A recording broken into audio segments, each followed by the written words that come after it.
కూర్చోండి. Praise the lord. దేవుడికి స్తోత్రములు కలుగును గాక. చాలా సంతోషము కూడి వచ్చిన మీ అందరిని కూడా దేవుడు దీవించును గాక. మీ అందరికీ కూడా నా హృదయపూర్వకమైన వందనాలు మరియు శుభములు తెలియజేస్తా ఉన్నాను. ఆమేన్. చాలా సంతోషము. ప్రభు యొక్క మందిరంలోకి వెళుదామని నేను వినగా నేను బహుగా నేను వాక్యం గురించి అడుగుతలేదు, మీరేం ఆలోచిస్తారు మిమ్మల్ని గురించి అడుగుతా ఉన్నాను. మీరు వినగానే మీరు ఏం చేశారు? మీరు బహుగా సంతోషపడితే. ఆమేన్. మీ యథార్థతను బట్టి దేవుడు దీవించను గాక. చాలా సంతోషము. నిజంగానే నేను చెప్పబోయే మాట చాలా సింపుల్గా కనబడుతూ ఉంటుంది, కానీ ఇది భక్తిలోనికి వచ్చిన ప్రారంభ దశలో మరియు సంపూర్ణతలో ఉన్నవారు మాత్రమే ఈ మాటను గ్రహించగలుగుతారు. ఏంటంటే అది వాక్యంలో తప్ప మరి ఏ పని చేసినట్టుగా ఏ పని చేసినా కూడా ఎక్కడ కలగని సంతృప్తి ఆరాధన వాక్యంలోనే కలుగుతుంది. ఈ మాట ఇద్దరు జనులకు అర్థమవుద్ది. అప్పుడే కొత్తగా వచ్చిన వారికి, సంపూర్ణతను చేరుకున్న వారికి, మధ్యలో ఉన్న వారికి ఈ మాట అర్థం కాదు. మధ్యలో అరణ్య మార్గ ప్రయాణంలో ఉన్న వారికి ఈ విషయాలు తెలీదు. ఐగుప్తును వదిలేప్పుడు ఆసక్తి కనబడుద్ది, పదండ్రా వెళ్తున్నాం అన్నట్టు కనిపిస్తూ ఉంటుంది. కానాను స్వతంత్రించుకున్నప్పుడు పదండ్రా స్వాధీనం అనిపిస్తుంది.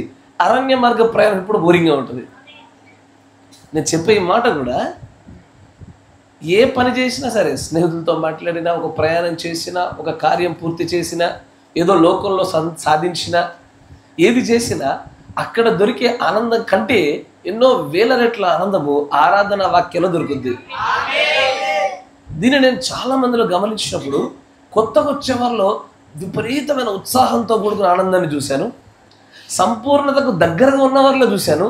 ఈ మధ్యలో ఉన్న బ్యాచ్తోనే తలనొప్పి. ఎందుకు వచ్చామా, రాకపోతే మా నాన్న కొడతాడని ఒకడు, రాకపోతే నేను వచ్చేదాకా మా ఆయన నన్ను వదలడని ఒకరు, నిజంగానే రాకపోతే రేపటి దినాన్న మళ్ళీ పాస్టర్ కనబడితే ప్రశ్నిస్తే ఏం చెప్పాలో తెలియదని మరొకరు. ఈ మధ్యలోనే దేవుడి సన్నిధిని బాగా అనుభవించి ఆనందించలేని ప్రజలయ్యా. కానీ సంపూర్ణతకు దగ్గరగా ఉండేవారు, అప్పుడే కొత్తగా వచ్చిన వారు విపరీతమైన ఆనంద ఉత్తేజాలతో ముందుకు సాగుతారు. నేను చెప్పింది సరియేనా? మీరు నా మాటను గ్రహించగలుగుతున్నారు అనుకోవచ్చా? ఒకవేళ నా సహోదరుడా, నీలో గనక మందిరాన్ని బట్టి, ఆరాధనలను బట్టి, వాక్యం బట్టి ఆనందం లేదా, నువ్వు ఇంకా అరణ్య మార్గంలోనే ఏది తీసుకోవలసిన మార్గం తిన్నగా వెళ్తే 2-3 దినాలు వెళ్ళొచ్చు.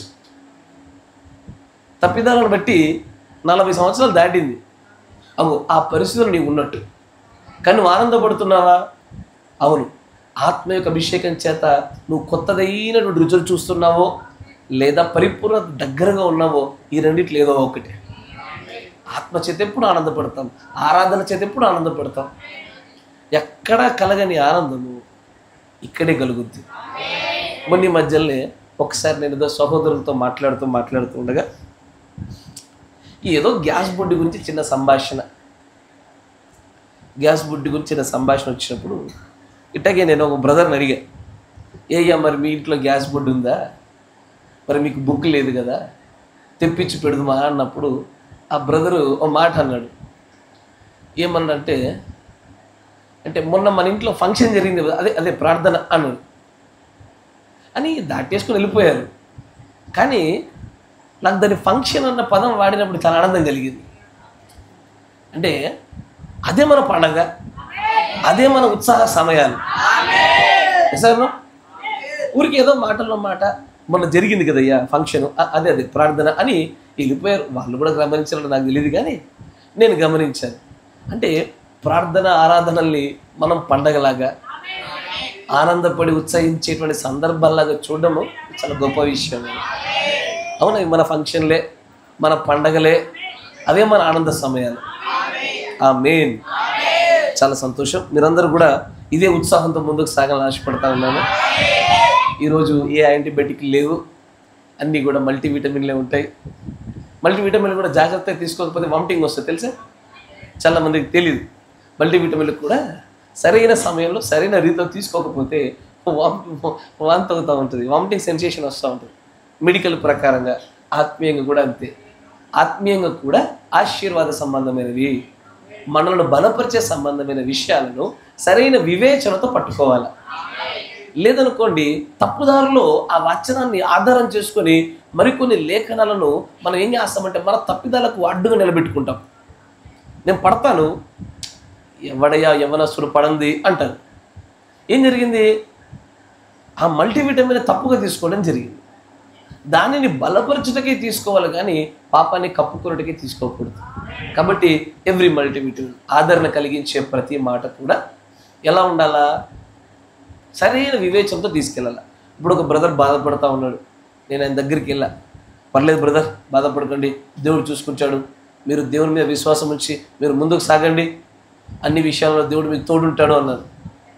ఆయన రెండో పెళ్లి గురించి ఆలోచిస్తున్నాడు. మంచిది, నేనేమో అన్ని విషయాల్లో తోడు ఉంటాడయ్యా నేను అన్నాను, ఆయనేమో నా మనసులో నేను రెండో పెళ్లి గురించి అనగానే దేవుడు పాస్టర్ కూడా మాట్లాడాడు అనుకుంటు.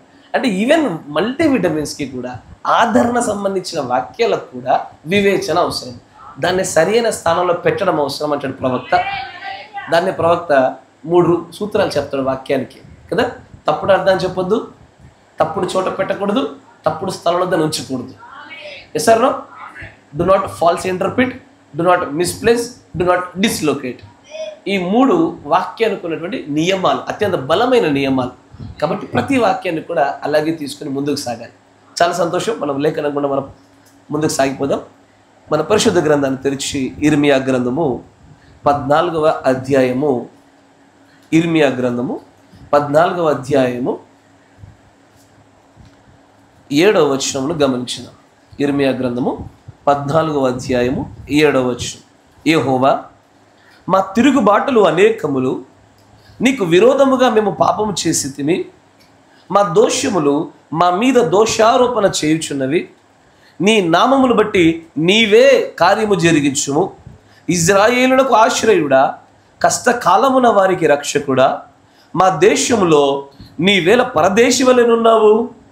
ఏల రాత్రి వేళను బస చేయుటకు గుడారము వేయ ప్రయాణస్తుని వలె ఉన్నావు. భ్రమసి ఉన్న వాని వలెను, రక్షింపలేని శూరుని వలెను నీవేళ ఉన్నావు.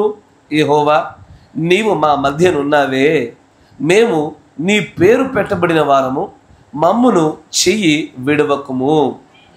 చదవబడిన లేఖనాన్ని ఒకసారి ఇంగ్లీష్లో 7వ వచనాన్ని గమనించుదాం.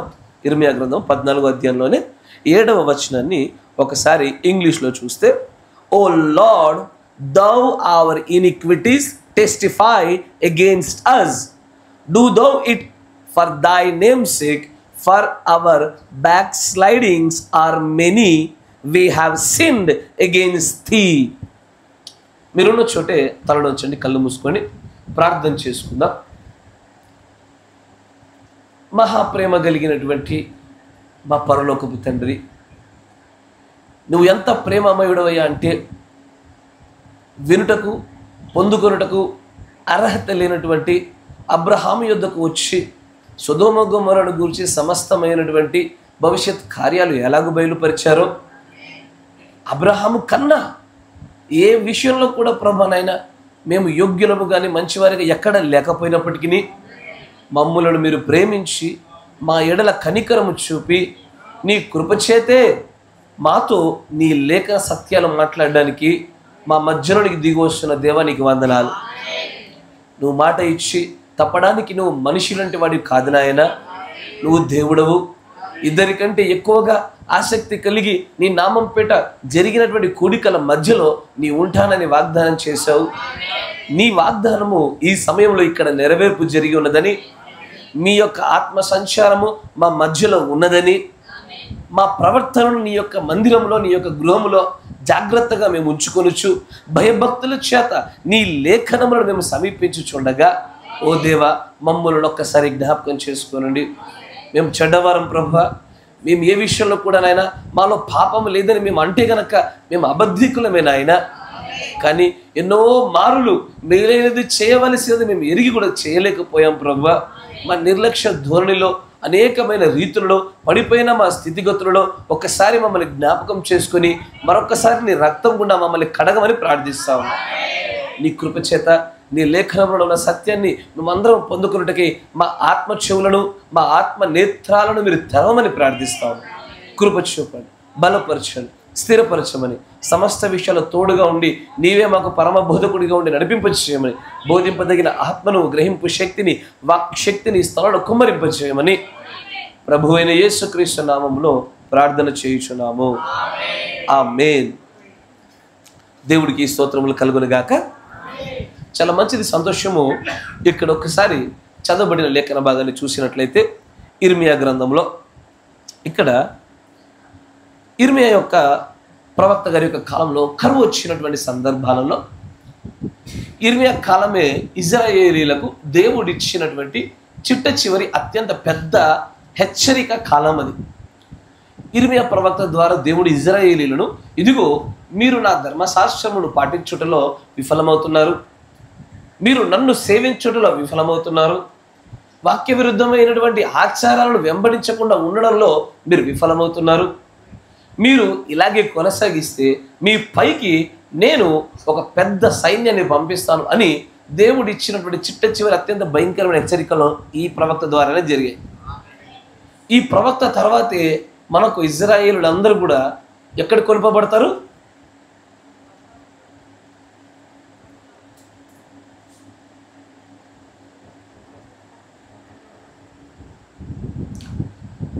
ఇజ్రాయేలు తప్పు చేసిన ప్రతిసారి దేవుడు పక్కనున్న అన్యజన రాజులు వారి పైకి లేపాడు.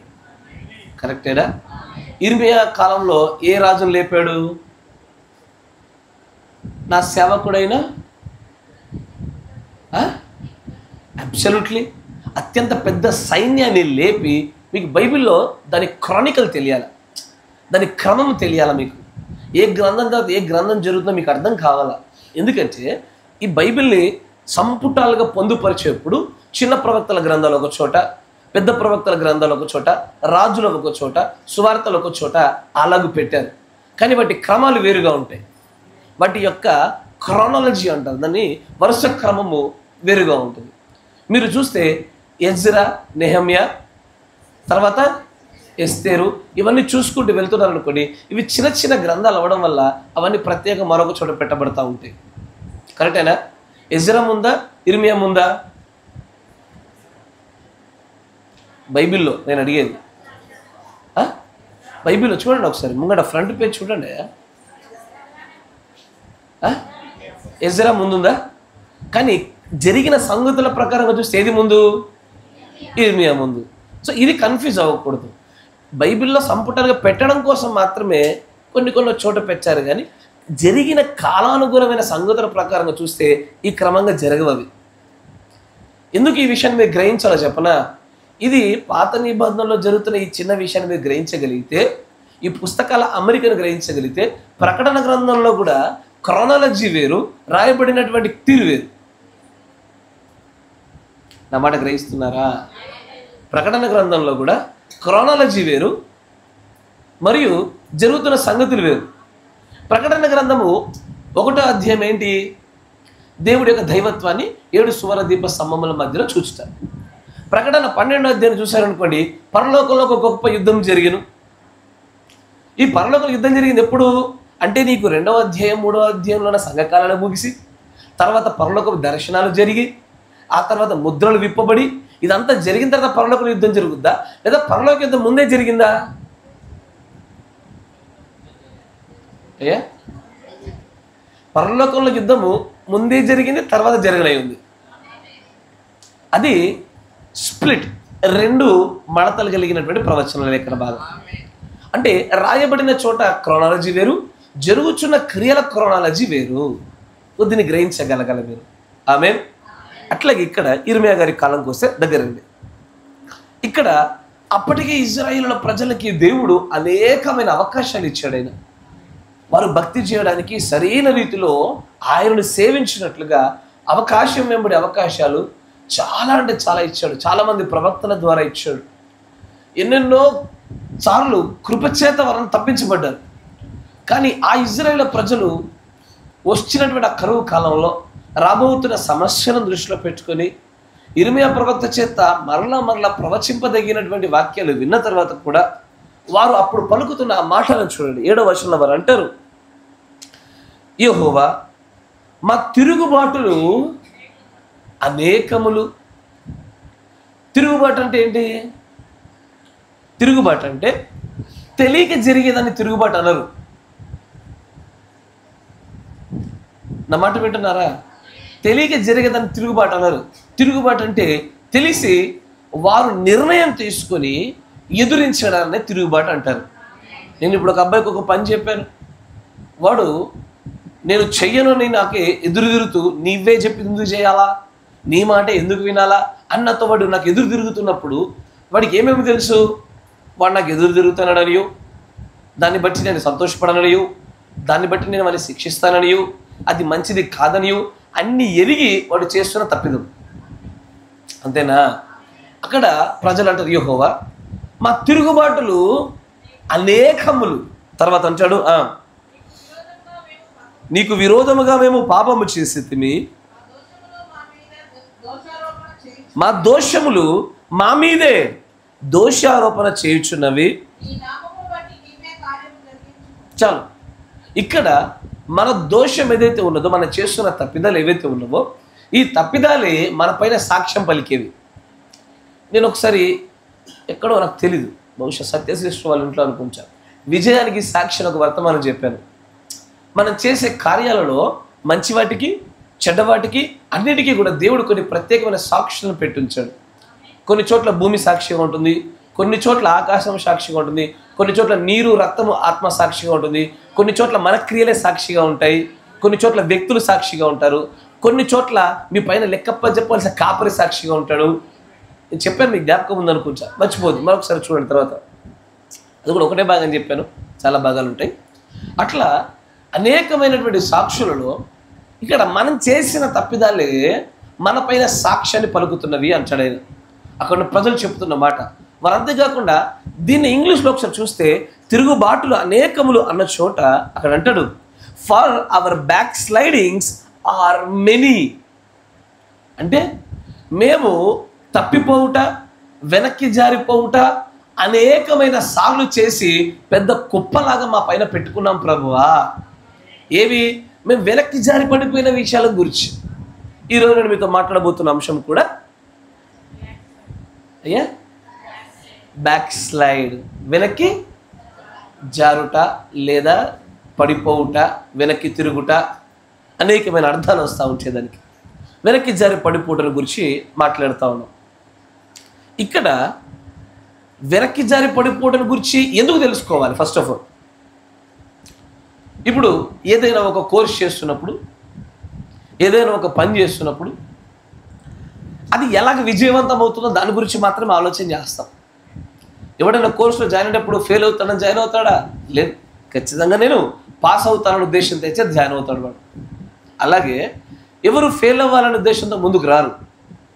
ఒక వ్యాపారం పెట్టేప్పుడు కూడా బాగా నడవడానికి ఏమేమి చేయాలో అని మాత్రమే ఆలోచించుకుని ముందుకెళ్తారు. అవునా? Yes or no? కానీ కొన్ని చోట్ల మాత్రమే ఒక చిన్న ఆలోచన ఉంటుంది, ఒకవేళ ఫెయిల్ అయితే ఎట్లా, ఒకవేళ నడవకపోతే ఎట్లా, ఒకవేళ నేను మెయిన్ ఎగ్జామ్లో కలగకపోతే తర్వాత ఎలా, జరగకపోతే ఎలా అనే ఆలోచన కొంతమందిలో కలిగి ఉంటుంది. ఇంతకీ ఈ ఆలోచన కలిగి ఉండడం కలిగి ఉండకపోవడం అనేటువంటిది నేను మీలో విశ్వాసం ఉన్నదా అవిశ్వాసం ఉన్నదా అన్న విషయంతో మిమ్మల్ని తీర్పు తీర్చడం కాదు. కానీ అసలు బ్యాక్ స్లైడింగ్ గురించి తెలుసుకోవలసిన అత్యంత ప్రాధాన్యమైన విషయం ఏంటంటే ప్రవక్త ద్వారా దేవుడు పలికిన ఒక మాట. Why we should know about the back sliding. ఎందుకు తెలుసుకోవాలి దీని గురించి? జాగ్రత్తగా గమనించండి. ఇదివరకు మనము ఎలా పడిపోతారు, ఎందుకు పడిపోతారు అనేకమైన కారణాలు చూసాం మనం. కానీ అసలు బ్యాక్ స్లైడింగ్ గురించి తెలుసుకోవాల్సిన అవసరం ఏముంది? ఈరోజు నువ్వు నీతివంతంగా జీవిస్తున్నావు అనుకో, ఏ పాపకార్యములు జరగకుండా చాలా దినాలు గడిచాయి అనుకో, ఇప్పుడు ఈ వర్తమానం నీకు అత్యంత బలంగా తగలదు. కానీ మీలో ఈ మాటలు వింటున్న వారు ఎవరైనా సరే ఒకవేళ ఏదో ఒక విషయంలో పొరపాటు చేతో తిరుగుబాటు చేతో తెలిసో తెలియక పడిపోయారు అనుకోండి, వారికి ఈ మాటలు ఖచ్చితంగా ఆధారంగానే ఉంటాయి. కానీ దేవుడి యొక్క ప్రవక్త ద్వారా చెప్పబడిన ఒక మాటను చూస్తే ఎందుకు మనం బ్యాక్ స్లైడింగ్ గురించి, వెనకకి జారి పడిపోవడం గురించి ఎందుకు కనుగొనాలి, ఎందుకు తెలుసుకోవాలన్న చోట ఆయన అంచాడు. చూడండి, 57-0908E.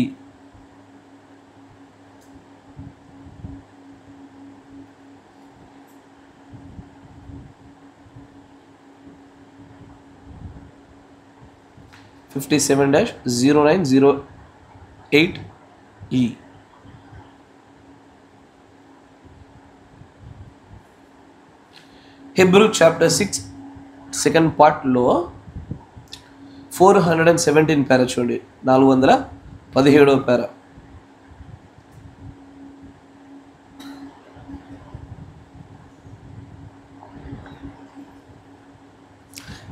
నేరుగా 418వ పేర చూద్దాం. నౌ ఇప్పుడు మీరు అనవచ్చు, వెల్ మంచిది, మనము వెనక్కి జారి పడిపోమా? ఖచ్చితంగా అండి. నువ్వు ఎప్పుడైతే వెనక్కి జారి పడిపోతావో నువ్వు దాన్ని పొందుకోబోతున్నావు. నువ్వు దాని విషయమై కంగారు పడవద్దు. అంటే దేవుడి యొక్క ప్రవక్త ద్వారా దేవుడు అంటాడు, మనం వెనక్కి జారి పడిపోతామా? నేను అనడంలా, మనము అంటా ఉన్నాడు ఆయన. మనం వెనక్కి జారి పడిపోయే అవకాశం ఉన్నదా? అబ్సల్యూట్లీ ఖచ్చితమైన అవకాశాలు ఉన్నవి. తెలుసో తెలియకో తిరుగుబాటు రూపంలోనో ఖచ్చితమైన అవకాశాలు తప్పకుండా ఉన్నవి. కానీ పడిపోతాము కదా అన్న మాటను బట్టి పడిపోవడం వేరు. నా మాట జాగ్రత్తగా ఉండాలా. పడిపోతామని చెప్పారు కాబట్టి పడిపోతుండడం వేరు, మనము విజయం కోసం ప్రయత్నించుచుండలో పడిపోవడం వేరు. ఈ రెండుకి వ్యత్యాసం. పడిపోతాం అన్నాడు కాబట్టి పడ్డానయ్యా అన్నావా, మూల్యం చాలా బలంగా చెల్లించుకోవాల్సి ఉంటుంది. కానీ నేను విజయం కోసం ప్రయత్నించుచుండగా నా శక్తి చాలకో, నా వల్ల అవకో, లేదా ఏదో పొరపాటు చేత తిరుగుబాటు చేత పడిపోయామా, దాని విషయం వేరుగా ఉంటుంది. ఈ రెండు వేరు విషయాలు. ఏదేమైనా దేవుడి ప్రవక్త అంటారు, ఆయన అంటాడు, కాంట్ వి బ్యాక్ స్లైడ్, మనము వెనక్కి జారి పడిపోమా? అబ్సల్యూట్లీ మనం తప్పకుండా జారి పడిపోతాము. And when you backslide, నువ్వు ఎప్పుడైతే వెనక్కి జారి పడిపోతావో you are going to get it, నువ్వు దాన్ని పొందుకుంటావు. You don't worry, Abraham got it and the rest of them got it and you will get it too. ఎలాగైతే అబ్రహాము జారినో, మిగతా దేవుని యొక్క పరిశుద్ధులు జారినో, అలాగే అనేకులు జారుటకు అవకాశం ఉన్నది. మనం జారి పడిపోతామా అయ్యా? ఈ మాటకి ఒక ప్రశ్న కూడా ముందుకెళ్తే మీకు బాగా అర్థమవుద్ది. ఇప్పటి నుంచి నేను ఎత్తబడేదాకా నేను చచ్చి మీద ఒక తప్పు చేయని వాళ్ళు చేతులు లేపండి.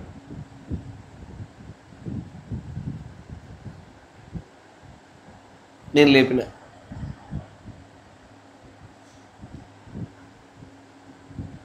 మీరు ఎందుకు చేతులు లేపలేదు? పడిపోతామని రాయబడి ఉన్నది కాబట్టి మీరు చేతులు లేపలేదా? లేకపోతే విజయం కోసమైన బలమైన ప్రయత్నం లేవని లేపలేదా? ఇదే వ్యత్యాసం. ఈ మెంటాలిటీలోనే దేవుడి యొక్క ఆశీర్వాదం దాచిపెట్టబడ్డది. అయ్యా ఇకపైన తప్పులు చేయని వాళ్ళు చేతులు లేపండి. అందరూ లేపాలా? నేను చెయ్యనయ్యా,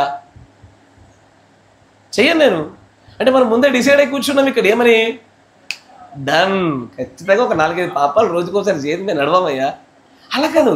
దేవుడు తన పరిశుద్ధుల యొక్క ఆలోచన విధానం ఎలా ఉండాలని కోరుకుంటాడంటే, విజయం కోసం ప్రయత్నించుచుండగా, ఇప్పుడు నేను మీకు విషయం చెప్తాను, మీరు లేపకుండా ఉండడం ఎంత హాస్యాస్పదంగా ఉందంటే, మంచిగా చూడండి. ఒక కొండ ఉంది, కొండ మట్టి, బంక మట్టి, బాగా వర్షం పడతా ఉంది. ఏమైతే ఎక్కుతుంటే జారుతుంది. మంచిగా వినండి. నాకు ఈయన చెప్పాడు, ఈ బ్రదర్ వచ్చి, అయ్యా కొండ ఎక్కుతున్నావు జాగ్రత్త, వర్షం పడుతుంది, బురద బురద మట్టి, ఖచ్చితంగా జారి పడిపోతావు. నేను ఎక్కడానికి ఒక అడుగు వేయడానికంటే ముందే ఈయన ఏమన్నాడు? జారి పడిపోతాను అనుకోండి, దబలం పడ్డా. ఎందుకు పడ్డా? ఆయన అన్నందుకు పడ్డా. ఈయన పడతాడు అన్నందుకు నేను పడ్డానికి, నేను ఎక్కడానికి ప్రయత్నం చేస్తూ చేస్తూ ఒక 3 అడుగుల తర్వాత నేను జారి పడ్డానికి వ్యత్యాసం ఉంది. తేడా తెలిసిందా?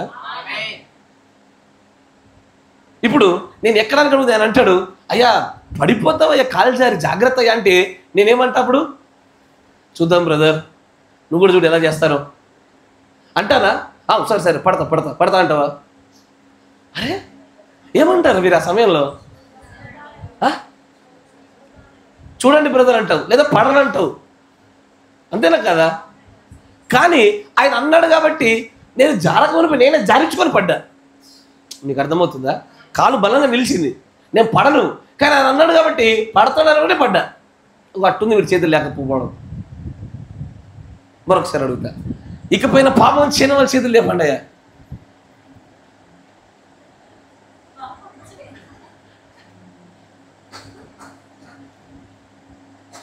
అయ్యో, ఇంకా నేను చెప్పేది ఉదాహరణ మీకు అర్థం కాదు, చాలా మందికి అర్థమైందా? అది లేకపోతే మళ్ళీ ఇంకొక అర్ధగంట వివరిస్తానని చెప్పి లేపిర్రా? అలా కాదు. ఇదేంటంటే పడతామని చెప్పబడిందని రాయబడిందని అంటున్నారని పడుట వేరు, లేదు విజయం కోసం మాత్రమే చేసే ప్రయత్నంలో పడడం వేరు. రెండు వేరు విషయాలు. అందుకే దీన్నే హెబ్రీ పత్రికలో చూడండి 6వ అధ్యాయంలో మీకు చూపిస్తాను. చూడండి, మీకు ఈ రెండింటి మధ్యలో వ్యత్యాసం తీయాలి. ఎందుకంటే ఈ వర్తమానము సరైన రీతిలో గ్రహించకపోతే పాపాలకు ఆస్కారం చేసుకుంటారు.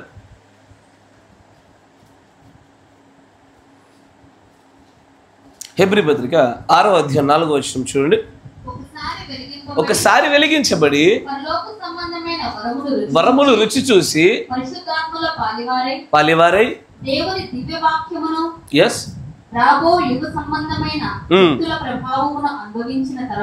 తర్వాత తప్పిపోయినవాడు జారిపోయినవాడు తమ విషయములో దేవుని కుమారుని మరలా సిలువ వేయుచు ఎగ్జాక్ట్లీ ఆయనను అవమానపరుచుచున్నారు గనుక ఎగ్జాక్ట్లీ మారు మనసు పొందునట్లు.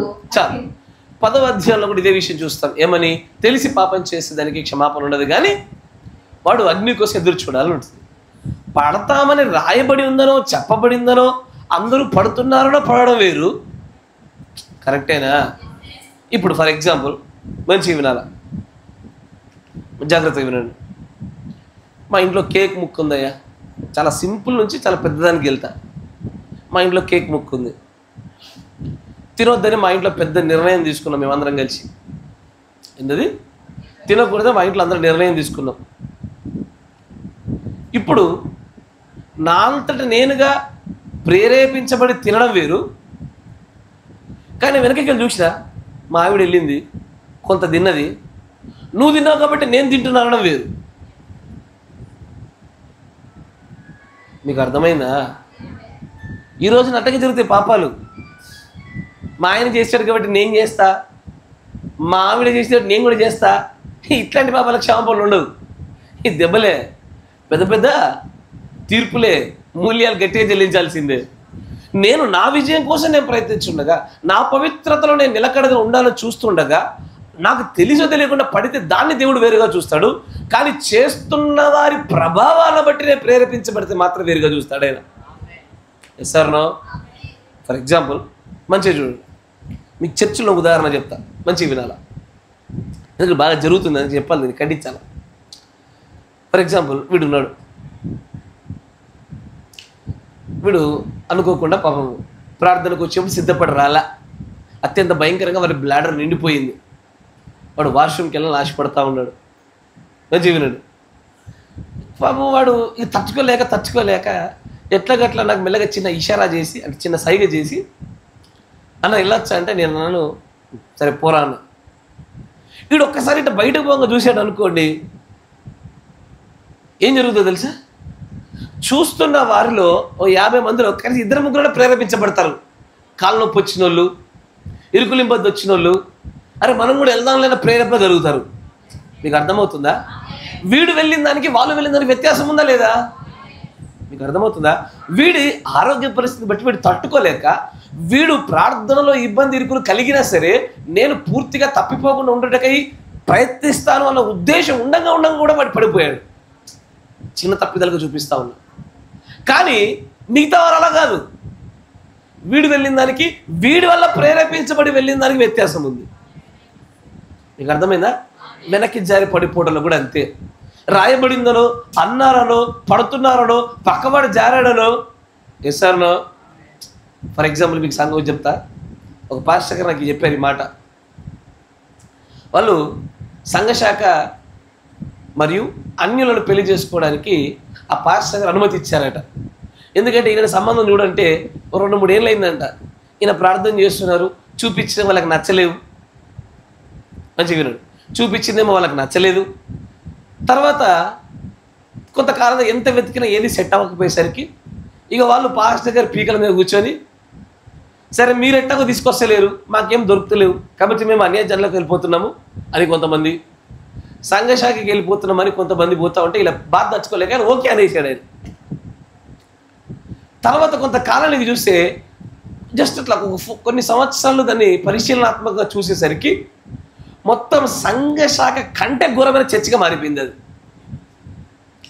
ఆడవాళ్ళంతా సంఘశాఖలోకి అన్ని జనులకు వెళ్ళిపోయారు. ఎక్కడ గవర్నమెంట్ జాబ్ ఉంటుందో, ఎక్కడ డబ్బు ఉంటుందో అక్కడికి వెళ్ళిపోయినాయి. భక్తి ఎక్కడ ఉంటుందో అక్కడ బంధాలు సంబంధాలు కాదు. ఇక ఎక్కడ ఉన్నతమైనటువంటి స్థల పొలాలు, ఆర్థిక పరిస్థితులు, ఉద్యోగాలు ఉన్నాయో అక్కడికి వెళ్ళిపోయారు. వచ్చిన వారందరూ కూడా జడ్జిమెంట్ వచ్చి కూర్చున్నారు సంఘంలో. లోపలికి వచ్చి నడిచి చూస్తుంటే అది ఫ్యాషన్ షోలా ఉందట సంఘము. ఈరోజు నా చీర చూడంటే నా చీర చూడండి పోటీ పడే స్త్రీల సంఖ్య ఎక్కువైంది అన్నల్లా. నిజంగానే. ఇక పురుషులైతే ఇక వాళ్ళు స్త్రీల పురుషులు అర్థం కానంత రంగులు, దేనికి జుట్టులకు తెల్ల మీసాలకు అని చెప్తుంటే నాకు అనిపించింది, అసలు అంత పెద్ద పొరపాటు ఎట చేయగలిగారయ్యా అంటే, తెలియదు బ్రదర్, అప్పుడున్న ఒత్తిడిలో కానిచ్చేసాను అన్నాడు. నా మాట మంచి వినాల. ఈయన ఏదో ఒక ఒత్తిడిలో చేసి ఆ సమయంలో సరే పడిపోని వాడే వాళ్ళే అనే ఉద్దేశంతో కవర్ చేశాడు. కానీ వీళ్ళు అనేకులకు మాదిరి అయిపోయారు. ఇప్పుడు మొత్తం సంఘం అంతా పడిపోయింది. పేరుకి ఎంటే మెసేజ్ అది, కానీ ఎంటే మెసేజ్ కాదు అది. విపరీతమైనటువంటి పాపాల పుట్టయిపోయింది అది. యజబేలు ఆ ఆత్మల చేత నింపబడినటువంటి సంఘంగా మార్చబడ్డది. నా మాట వింటున్నారా? అక్కడ ఎక్కడైనా చూడండి, దేవుడి దగ్గర విజయం కోసం ప్రయత్నిస్తూ ఇప్పుడు అంత ఎందుకయ్యా, ఇప్పుడు ఉన్నాడు ఈ అబ్బాయి, ఇద్దరు అబ్బాయిలు, ఇది ఒక్కటే చివరి ఎగ్జాంపుల్. ఇంతకు మించి కూడా అర్థం కావాలంటే నేను ఆ పనిగా చాలా పెద్ద వర్తమానం ఇది, ఇది చాలా విషయాలు ఉన్నాయి. వీడు ఉన్నాడు సిన్సియర్గా పొద్దున 6 గంటల నుంచి రాత్రి 11 గంటల దాకా రోజు పుస్తకం చదువుతున్నాడు. బాగా ఎగ్జామ్ కోసం బాగా ప్రిపేర్ అయ్యాడు, చాలా కష్టపడ్డాడు. తినరా బిడ్డ అన్న కూడా తినడానికి కూడా తక్కువ సమయాన్ని ఇచ్చేవాడు. వాష్రూమ్ కూడా పుస్తకం పట్టుకెళ్ళి చదివేవాడు. కానీ ఫెయిల్ అయ్యాడు. వాడున్నాడు, వాడు ఏం చేశాడంటే, ఎట్లాగో మా దోస్తుగాలు చదవరు, వాళ్ళందరూ ఫెయిల్ అయ్యే పాస్ అయితే ఎట్లుంటుంది, గుంపులో నేను కూడా కలిసిపోతా అని చెప్పేసి, వాళ్ళు చదువుతలేదు నేను చదువుతలేదు, వాళ్ళు బయట తిరుగుతారు నేను కూడా వాళ్ళకి తెలిసి తిరుగుతాను అని ఫ్రెండ్స్ని చూసి చదవకుండా ఫెయిల్ అయ్యాడు. ఇద్దరు ఫెయిలే కదా, వీడు ఫెయిలే వాడు ఫెయిలే. కానీ వాడి ఘోరంగా పగులుద్ది, వీడికి బలగదు, వీడికి ఆదరణ ఉంటుంది. ఏమంటారు తెలుసా, దగ్గర తీసుకొని మన దగ్గర జబ్బ మీద చేయబెట్టి, చోకేనన్నా పర్వాలేదు, ఇంకోసారి ట్రై చేయి, ఈసారి మంచి గట్టిగా ప్రయత్నిద్దాం.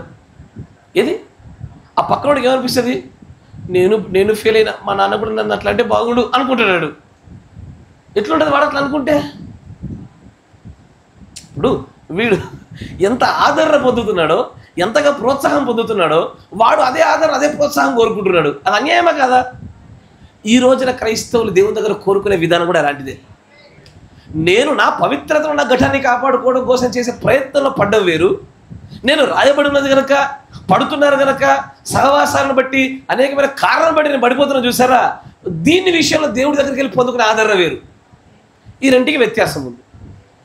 తృప్తికరంగా దేవుడి చేత ఆనందింపదగి ఏది దేవుడిని చూసి హర్షించదగిన రీతిలో పోరాటం చేసిన వాడు పడిపోతే వేరుగా ఉంటుంది. ఇక పడుతున్నారు కాబట్టి సరే, నేను చెప్పిన ఈ ఉదాహరణలు మీకు బైబిల్లో చూపిస్తాడు, కొన్ని ఉదాహరణలు చూపిస్తాడు. లూకాసు వార్తలో ఒక 4 రకాలైన వ్యక్తులు ఎలా పడిపోయారో బైబిల్ చక్కగా రాయబడతా ఉంటుంది చూడండి. ఆ 4 పడిపోవడానికి మళ్ళీ ప్రత్యేకమైన కారణాలు ఉంటాయి దాంట్లో.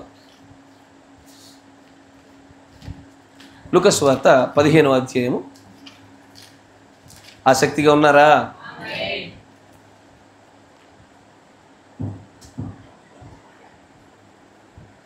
యేసు ప్రభువు చెప్పిన ఉపమానంలో నుంచి వెనక్కి జారి పడిపోయిన వారి దగ్గరికి వెళ్ళి కొన్ని పాఠాలు నేర్చుకుందాం చూడండి. లూకాసు వార్త 15వ అధ్యాయము 3వ వచనం చూడండి. అందుకు ఆయన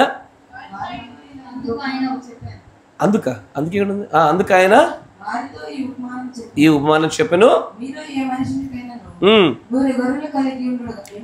ఉండగా వాటిలో ఒకటి తప్పిపోయిన ఎడల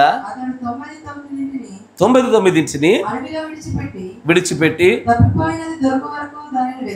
వెదక వెళ్ళగా అది దొరికినప్పుడు సంతోషంతో దానిని తన భుజం మీద వేసుకొని ఇంటికి వచ్చి తన స్నేహితులను పొరుగు వారిని పిలిచి మీరు నాతో కూడా సంతోషించుడి. చాలు. అసలు ఈ ఉపమానంలో మనం ఏ భాగాన్ని బాగా చూస్తామో తెలుసా? ఏ భాగము? తప్పిపోయినటువంటి గొర్రెను తీసుకొస్తున్న ఆ దృశ్యాన్ని ఊహించుకొని ఆ గొర్రె ప్లేస్లో నిన్ను పెట్టుకొని భలే ఆనందపడతావు నువ్వు. నా ప్రశ్న ఏంటంటే, అది ఎందుకు తప్పిపోయినావు నువ్వు? మందంతా ఒక దగ్గర ఉంటే నీకు ఒక్కదానికి ఏం మాయ రోగం వచ్చి పక్కకు ఉండవు? నీకు అర్థమైందా? అంటే వెనక్కి జారి పడిపోవట్లో ఒక ప్రత్యేకమైన కారణం ఏంటో తెలుసా? Lack of fellowship. ఏంటది? Lack of fellowship. సహవాసములో లోపం ఉండటం వలన పడిపోయింది ఇది. 100 గొర్రెలు అక్కడ ఉంటే ఈ గొర్రె కూడా ఆనే ఉండొచ్చుగా. ఇది ఆనే ఉంటే దీనికి ఏం బాధ వచ్చేది? కానీ అందరు ఈ భాగాన్ని చూడరు. ఏ భాగాన్ని చూస్తారు? భుజాల మీద వేసుకొస్తుండగా తండ్రి ఎత్తుకొచ్చాడు ప్రభు.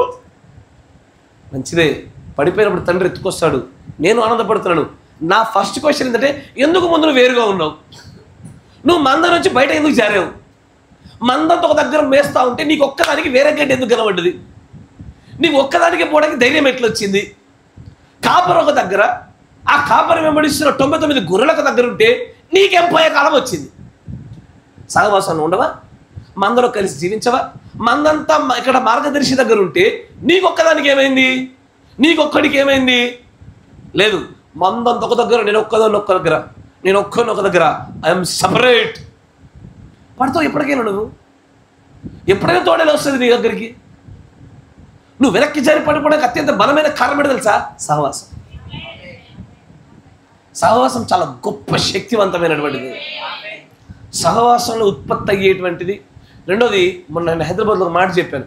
ప్రవక్త గారు సంఘకాలంలో చెప్పిన మాట, character is a victory not a gift అంటాడు. అక్కడ గుణలక్షణం అనేటువంటిది విజయం, అది మలుచుకుంటే వచ్చేది. ఆ క్యారెక్టర్ డెవలప్మెంట్ అనేది జరిగేదే సంఘంలో, మంద మధ్యలో, మార్గదర్శి వెంబడించుండగా. ఒక్కదానివే ఒక్కడే పక్కకి వెళ్ళిపోతుంది. మందంతా ఒక పని చేస్తూ ఉంటే నువ్వు ఒక్కడి పక్కన ఉంటుంది. బ్రదర్, ఈ చర్చ్ అంతా ఒక దిక్కు, నేను ఒక్క దిక్కు. ఏం లాభము? నువ్వు పడితివి, నువ్వు వెనక్కి జారితివి. నువ్వు మరలా దేవుడిని నిన్ను తన భుజాల మీద వేసుకోవడం కోసం ఎదురు చూస్తున్నది. కానీ అసలు మందలో నుంచి దూరం వెళ్ళిపోకుండా ఉండడం కొరకైనటువంటి ఆ సహవాసం అనే నియమాన్ని పాటించడంలో విఫలమైన దానివి. నా మాట మీకు అర్థమవుతుందా? నేను చెప్పింది కరెక్టేనా? ఈ ఉపమానాన్ని 1000 సార్లు చెప్తే 1000 సార్లు తిరిగి తీసుకొస్తున్న దాన్నే చూస్తారు. కానీ అసలు ఈ ఒక్క గొర్రె ఎందుకు పోయింది? ఈ ఒక్క గొర్రె వెంబడి మార్గదర్శి రావాల్సిన అవసరం ఏమొచ్చింది? ఇప్పుడు నేను మీ ఇళ్లలో ఒకరింటికి ప్రత్యేకంగా వచ్చాను. ఎందుకు వస్తాను? కొన్ని కారణాలు ఉంటాయి. అయితే దేవుడు నాకు ఏదైనా చూపించి మీతో మాట్లాడమంటే, లేదా మీరు వాక్య విరుద్ధంగా ఏదైనా చేస్తున్నప్పుడు, లేదా వాక్యంలో బలహీనమైనప్పుడు ప్రత్యేకంగా మీకు స్పెషల్ మెడిసిన్ అవసరం అయితే మీ దగ్గర రావడం జరుగుతుంది. కరెక్టేనా? లేదా అందరూ బలంగా ఉన్నారనుకో, అందరూ ఒకే చోట మందలా ఉన్నారనుకో, తప్పిపోయిన గొర్రె ఉండదు. ఆ గొర్రె కోసం ప్రత్యేకమైన ప్రయాణం ఉండదు. కరెక్టేనా? తప్పిపోయిన గొర్రె ఉండదు. ఆ గొర్రె కోసము ప్రత్యేక ప్రయాణాలు ఉండవు. ఇప్పుడు ఆ మాట చెప్పండి. 100 గొర్రెల్లో ఒక గొర్రె పోయింది. ఎప్పుడో ఒక గొర్రె నువ్వే, నాకు తెలుసు. ఎందుకంటే ప్రతి ఒక్కడు ఒక గొర్రెలో ఉంటాడు. కరెక్టే కదా? అంటే ఇప్పుడు ఒక గొర్రె మంచిదా, 99 గొర్రెలు మంచిగా? మంచిగా చెప్పాలా? మీరు సరిగ్గా చెప్తలే. తప్పిపోయిన గొర్రె ఒక్కటి మంచిదా, 99 గొర్రెలు మంచియా? ఎందుకు? మాట వినుట శ్రేష్టము. నాకు కొంతమంది సహోదరులు కానీ నేను ఎప్పుడు పరిశీలన చేస్తూ ఉంటాను. ఎప్పుడైతే సహవాసంలో ఉండరో, నెమ్మదిగా సహవాసం నుంచి వెనక్కి జరుగుతారో, మీరు గుర్తుపెట్టుకోవాలా, సాతానుగాడు అత్యంత బలంగా ఒక వ్యక్తిని చంపేయడానికి వాడు చేసే మొట్టమొదటి ఆయుధము సహవాసం నుంచి కట్ చేయడం. ఒక గొర్రెైనా ఒక సింహమైనా దాడి చేయడానికంటే మునుపు అది మంద నుంచి వేరు చేస్తుంది. తెలుసా?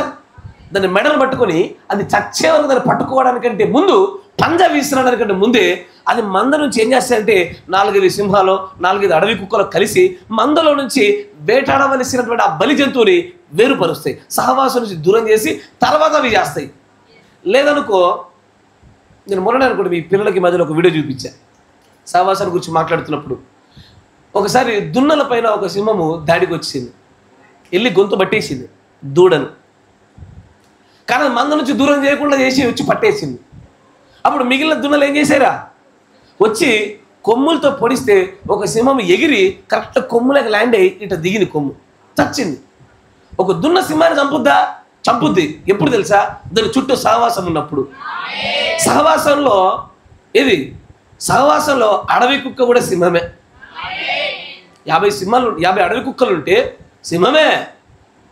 సహవాసం లేకుండా ఒంటరిగా ఒక సింహం ఉందనుకో, నేను మీకు కావాలంటే పర్సనల్గా షేర్ చేస్తా, పీటర్ బ్రదర్ షేర్ చేస్తాడు, నేను చూపిస్తా. హైనాస్ అని కొన్ని అడవి కుక్కలు ఉంటాయి. అడవి కుక్కలు వేరు, హైనాలు వేరు. హైనాస్ వేరు, అడవి కుక్కలు వేరు. మీకు అర్థం కావడం కోసం చెప్తున్నా. పెద్దదైన అడవి కుక్కలు ఉంటాయి. ఒక పెద్ద డాక్యుమెంటరీ, చాలా ఫేమస్ డాక్యుమెంటరీ ఉంటుంది. దాంట్లో ఒక సింహము, నిజమైన సింహము, ఆడపులి కూడా కాదు, ఆడసింహం కాదు, సింహము, జూలు కలిగిన సింహము ఒక్కటి. హైనాలు 10-15-20 ఉన్నాయి. కాసేపు దాడి చేసేదానికి ఎదుర్కొంది లాస్ట్కి ప్రాణాలు వదిలేసింది. ఇక పోతే పోను రా అని చెప్పి చోట కూర్చుంది. ఇక అవి ఒకటి వెనకకెళ్ళి కొరికితే, ముంగడికెళ్ళి కొరికితే చచ్చిపోవడానికి సిద్ధపడ్డది. కానీ దీని ఆర్తనాదాలు విని దూరం నుంచి ఇంకో సింహం వచ్చింది. అది రాగానే 2 సింహాలు కలిస్తే 20 కాదు 30 హైనాలైనా భయపడాల్సిందే. ఏది 2 సింహాలు అక్కడ ఉంటే 30, 20, 30 కాదు 100 హైనాలైనా భయపడతాయి. అందుకే యేసుప్రభు కూడా పంపింది ఇద్దరిద్దరిని. శిష్యులు ఇద్దరిద్దరు పంపడం గల కారణం అదే. ఇద్దరుండి తీరాలా, సహవాసం పెట్టి తీరాలా. నువ్వు సహవాసం నుంచి నువ్వు దూరం జరుగుతున్న కొద్దీ నువ్వు ప్రత్యేకించబడిన వాడవో, ప్రత్యేకించబడిందని అనుకుంటున్నావా? లేదా సంఘం అందరికంటే నేను వ్యతిరేకంగా వేరే మార్గం కూడా నా సొంత ప్రిపరేషన్లో నేను భక్తిలో ఉన్నతమైనటువంటి ఆ ఆత్మీయతను పొందుకుంటాను ఆశపడుతున్నావా? ఇది భ్రమ. నువ్వు వాక్యం అనే క్రమానికి నువ్వు వేరుగా వెళ్తున్నటువంటి మరొక మార్గం అది. నా మాట విన్నారా? నేను మీకు ఒకసారి ఈ బోర్డు మీద ఒకటి గీసి చూపించా. కొత్త జన్మకి, పరలోకానికి, సంఘానికి సంబంధం ఉందని చెప్పాను. ప్రవక్త గారు చెప్పిందా మీకు గుర్తుందా? ఒక ఫోటో గీసా. కొత్త జన్మకి, పరలోకానికి, సంఘానికి ఖచ్చితంగా సంబంధం ఉంటుంది. సంఘంలో లేకుండా కొత్త జన్మ వస్తుందా అయ్యా? సంఘంలో లేకుండా కొత్త జన్మ రాదు అనే మాట సరైనది కాదు, కానీ కొత్త జన్మ రావడానికి సంఘం బాగా ఉపయోగపడుతుంది. ఎందుకంటే కొత్త జన్మ జరగడం కావలసినటువంటి అనుకూలమైన పరిస్థితులు సంఘంలో ఉంటాయి. కరెక్టేనా? పరలోకానికి వెళ్ళడానికి సంఘంలో ఉంటేనే పరలోకానికి వెళ్తారా చెప్పడానికి వీలు పడదు, కానీ పరలోకానికి వెళ్ళడానికి అనుకూలమైన పరిస్థితులు సంఘంలో ఉంటాయి. That's for the truth. దాన్నే ప్రవక్త చెప్తా ఉంటాడు. సహవాసము, సంఘం అంటేనే సహవాసం అయ్యా. ఒక సమూహము కలిసి ఉండుట. కలిసి ఉండలేకపోతున్నాను అంటే ఇదివరకే నాలో ఏదో దయ్యం దూరింది, నా సహవాసాన్ని కట్ చేసింది. కరెక్టేనా? సహవాసం ఎప్పుడు పోద్దయ్యా? సహవాసం ఎప్పుడు కట్ అవుతుంది? వధూవృక్ష పునరుద్ధరణ అనేటువంటి వాక్యం కూడా చూడండి. సహవాసం ఎప్పుడు కట్ అవుతుంది? ప్రేమను పోయినప్పుడు. ఫస్ట్ వధువృక్ష పునరుద్ధరణలో ఆ వృక్షంలో ఫస్ట్ తినబడినవేవి? ఫలాలు, తర్వాత ఆకులు. ఎస్ఆర్నో? ఆకులు సహవాసానికి, ఫలాలు ప్రేమకి సాదృశ్యం అంటాడు ప్రవక్త. ప్రేమలు తగ్గితేనే కదా సహవాసం తగ్గేది. లేదు బ్రదర్, నువ్వంటే నాకు బాగా ఇష్టం బ్రదర్ అంటున్నా కానీ కలుస్తలే. నేను మెండుగా ప్రేమిస్తున్నా బ్రదర్, దేవుడిలాగే ప్రేమిస్తున్నా బ్రదర్, దైవీకమైన ప్రేమ ప్రేమిస్తున్నా బ్రదర్, కానీ కలుస్తలే. ఇదంతా బూటక ప్రేమ, ఫిలియో ప్రేమ, మనుషుల ప్రేమ. దైవీకమైన ప్రేమను చోట సహవాసం నిలబడుతుంది. సహవాసం చెడిందంటే ఖచ్చితంగా దానికంటే ముందు రావాల్సినటువంటి ప్రేమ చెడిపోయినట్టు.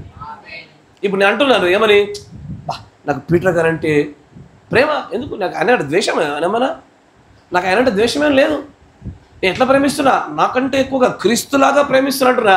ఆయన మొహం చూస్తలే, ఆయన కలుస్తలే, నేను ఇదేం ప్రేమ? సార్నో ఎవరైనా గుర్తుపెట్టుకోండి, ప్రేమ ఉంది అని చెప్పి సహవాసం లేకపోతే అది అబద్ధ ప్రేమే. నిజమైన ప్రేమ సహవాసాన్ని కలిగి ఉంటుంది. అది మీరు వింటున్నారా? నిజమైన ప్రేమ సహవాసాన్ని కలిగి ఉంటుంది. ఇక్కడ గొర్రె విషయంలో కూడా జరిగింది అదే. దాన్ని తప్పిపోయినప్పుడు దేవుడు తీసుకొచ్చాడు. అంటే నేను అట్లా పడిపోయిన ప్రతిసారి ఆయన తీసుకొస్తాడా? జరగదు అట్లా. ఇప్పుడు చూపిస్తే ఇంక మరో ఉదాహరణ. కొన్నిసార్లు నువ్వు పడిపోయినప్పుడు ఆయన నిన్ను దానొద్దా అని నేను భుజాన్ని ఎత్తుకొని తీసుకొస్తాడు. కొన్నిసార్లు నీది నువ్వే రావాలా. నా మాట వింటున్నారా? నా మాట జాగ్రత్త వినాలా? కొన్నిసార్లు నువ్వు పడితే, నువ్వు వెనక్కి జారితే, నువ్వు నిలబడవలసిన స్థానంలో జారిపోతే ఆయన వచ్చి నేను వెనక్కి తీసుకొస్తాడు. ఎవ్రీ టైం అలాగే జరుగుతుంది అనుకుంటున్నావా? భ్రమ. Not every time. Every time ప్రతిసారి అలా జరగదు. ఎప్పుడు జరగదు. ఇప్పుడు చూడండి, మీరే చూడండి. అయ్యా మీ దగ్గర ఒక 20 కోళ్ళు ఉన్నాయి. కోడి ఊకి గేటు బయటికి వెళ్తూ ఉంది. వింటున్నారా? బయట ఏమున్నాయి? కుక్కలు ఉన్నాయి. అరే కుక్కలు తింటారని చెప్పి ఒకసారి పోయినావు, లోపలికి కొట్టావు. గేట్ వేసినా సరే గోడ దొంగి మళ్ళీ పోయింది, మళ్ళీ తెచ్చావు. ఇక్కడ ఉన్న 19 కోళ్ళు వదిలేసిపోయావు, మళ్ళా పోయింది, మళ్ళా లోపలికి కొట్టావు. 20 సార్లు అయింది. 21 సారి ఏం చేస్తావు? ఏం చేస్తావయ్యా? దీనికి ఒకసారి కుక్క భయం తెలిసి ఏర్పడుతుంది. పోని అంటావా? అరే ఇదే దేవుడు చేసింది. 1-2 సార్లు తెస్తాడు. నిన్ను దూరం పోయినప్పుడల్లా ప్రతిసారి తీసుకొస్తాడా? నేను ఎన్నిసార్లు పోయినా దేవుడు వచ్చినా తీసుకొస్తాడు. నీ భ్రమ. ఆయన ఏమన్నా బైబిల్ వాక్యం గుర్తుందా? 1 మారి గద్దిస్తాడు, 2 మార్లు గద్దిస్తాడు. ఉందా వాక్యంలో? 3 మార్లు గద్దిస్తాడు. Not more than that. దేవుని యొక్క ఆత్మ నరులతో వాదించదు. ఎక్కువసేపు డిస్కషన్ చేయదు. చేయవలసింది చేస్తాడు, చూపిస్తాడు. ఒకసారి ఫెయిల్ అయింది, రెండోసారి ఫెయిల్ అయిందా, నువ్వు డన్. నీ మీద నువ్వు ఆధారపడాల్సిందే. ఒక ఉద్యోగం దెబ్బతిన్నది, కాపాడుతాడు. రెండో ఉద్యోగం ఇచ్చాడు, కాపాడుకోవాలా. ఇది దెబ్బతిన్నదా, డన్. ఒక వ్యాపారం పోయింది, కాపాడాడు. రెండో వ్యాపారం పోయిందా, డన్. మళ్ళీ లేవయిగా జరగదిగా. ఊకే లేపడైనా ఈసారి నీకు దెబ్బని నేర్పాలా, నీకు భయాన్ని నేర్పాలని నీ అంతటా నువ్వు తిరిగి వచ్చే వరకు కూడా నీ చేతికి అప్పచెప్పేస్తాడు ఆయన. మీరు వింటున్నారా? దాన్ని 2వ ఉపమానంలో చూపిస్తాడు. చూడండి, చదవండి. 8వ వచనం. అయ్యా మొదటి ఉపమానం చూసారా? మొదటి ఉపమానంలో వెనక్కి జారి పడిపోవడం గల కారణం ఏమి? Lakh of fellowship. అన్ని గొర్రెలు, మందంతా, విశ్వాసులంతా, సంఘమంతా ఒక దగ్గర ఉంటే నేను ఒక్కని వేరుగా ఉంటా. ఈ యొక్క ప్రత్యేకించబడినటువంటి ఈ ఫెలోషిప్ సహవాసం లేకపోవడమే గొర్రె తప్పిపోవడానికి అత్యంత బలమైన కారణం. తర్వాత 2వ చూడండి. ఉండగా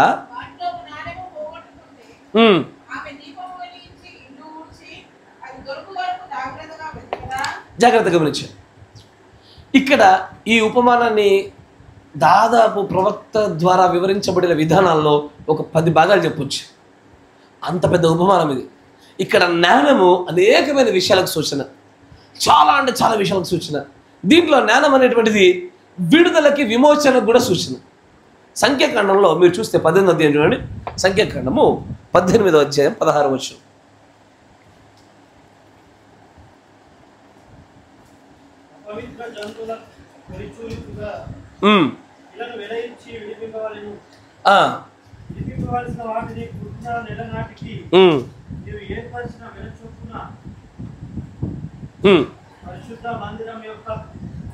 తులపు పరిమాణమును బట్టి 5 తులముల వెండి ఇచ్చి వాటిని విడిపింపవలెను. తులము 20 చిన్నములు. అయితే ఆవు యొక్క తొలిచూలుని, గొర్రె యొక్క తొలిచూలుని, మేక యొక్క తొలిచూలుని విడిపింపకూడదు. చాలు. ఇక్కడ దేనినైనా విడిపించాలి అంటే షెకెల్, నాణాలు ఇవ్వాలా. మంచిగా వినండి. నాణములతో దాన్ని విడుదల పొందించాలా. నాణం అనేటువంటిది బైబిల్లో జ్ఞానం కాదు, నాణము. ఏ ఒక్క పదానికైనా బైబిల్లో మల్టిపుల్ మీనింగ్స్ ఉంటాయి. మంచి వినాలా. ఇప్పుడు నీరు దేని సాదృశ్యం బైబిల్లో? వాక్యానికి, పరిశుద్ధాత్మకి, జనములకి. Yes or no? అంతేనా కాదా? కుక్క దేనికి సాదృశ్యం బైబిల్లో? విశ్వాసానికి, వెనక్కి జారి పడిపోయినప్పుడు కక్కి తినడానికి, ఇంకా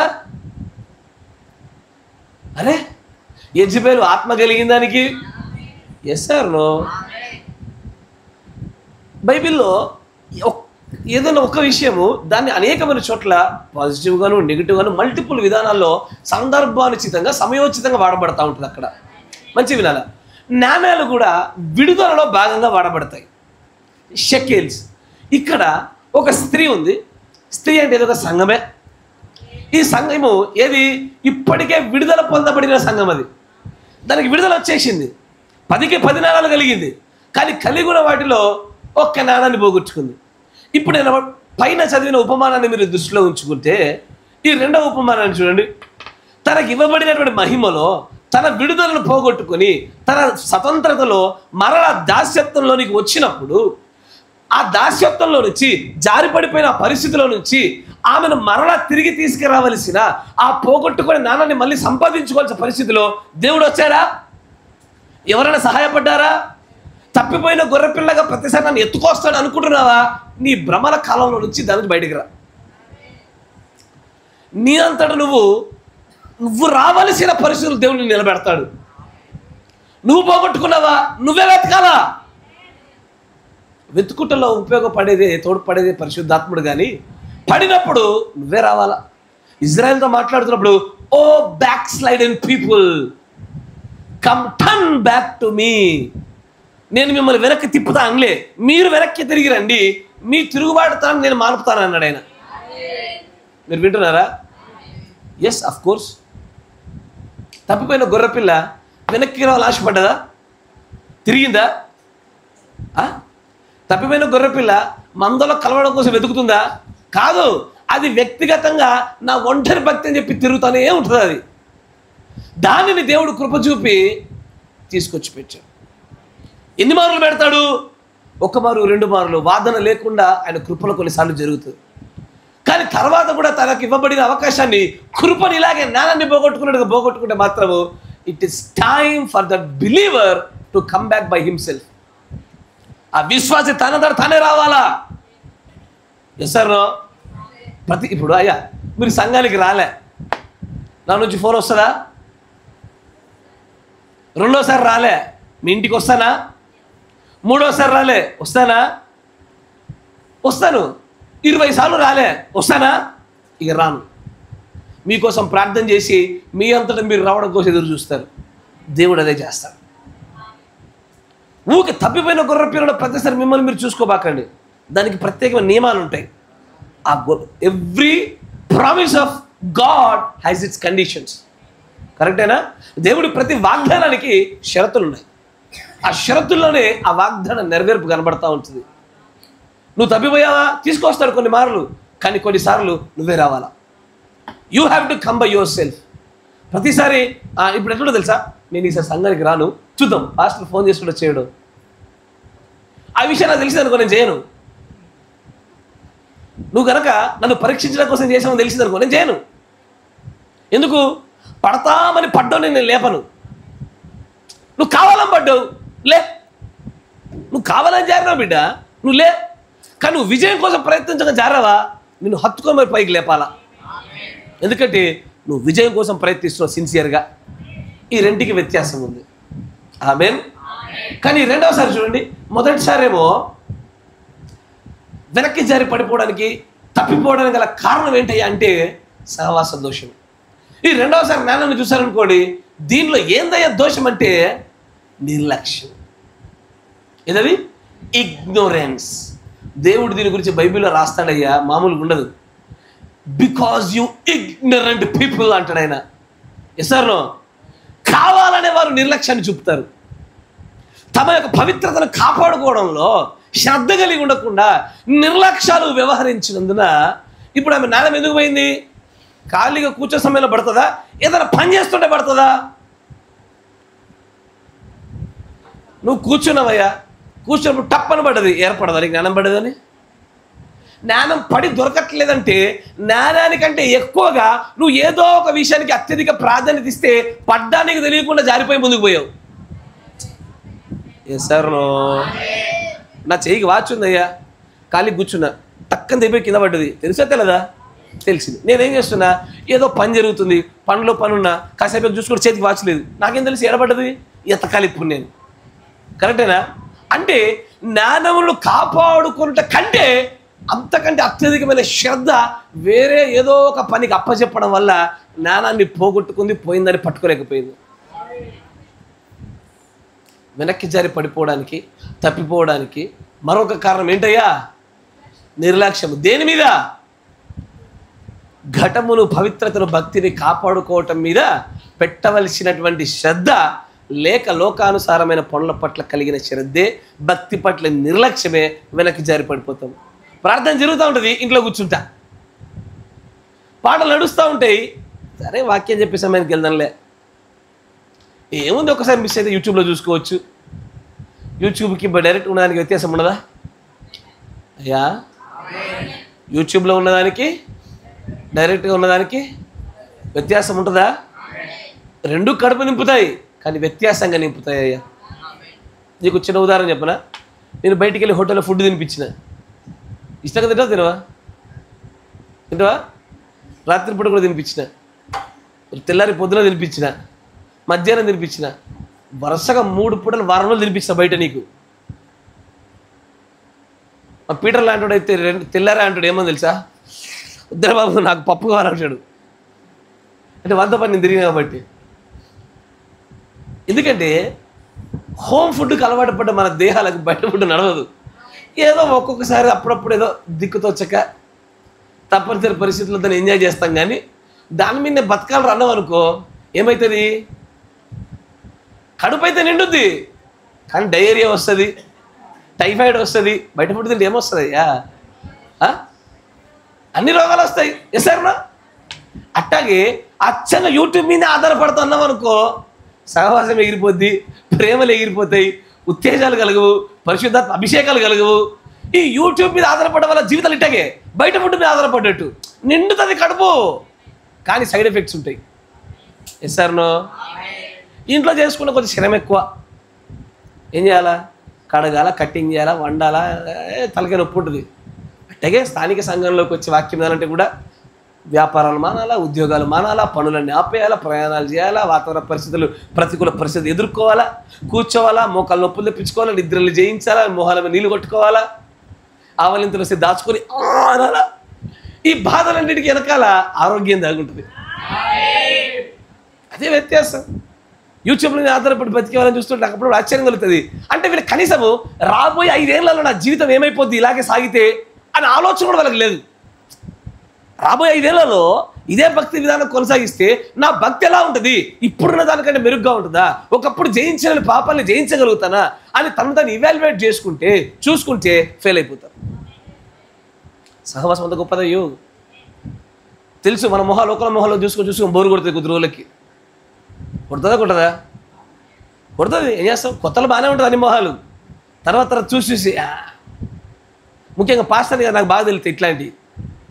నేను కొత్త విశ్వాస దగ్గరికి వెళ్ళాను అనుకో, పాస్టర్ గారు అంటే నేను గమనిస్తా, కొత్త కనపడ్డా అనుకోండి, ఏంది కింద కూర్చొని మరి లేచి పాస్టర్ గారు అంటారు. ఏదో కొంత కాలం అయిందనుకో, యో పాస్టర్.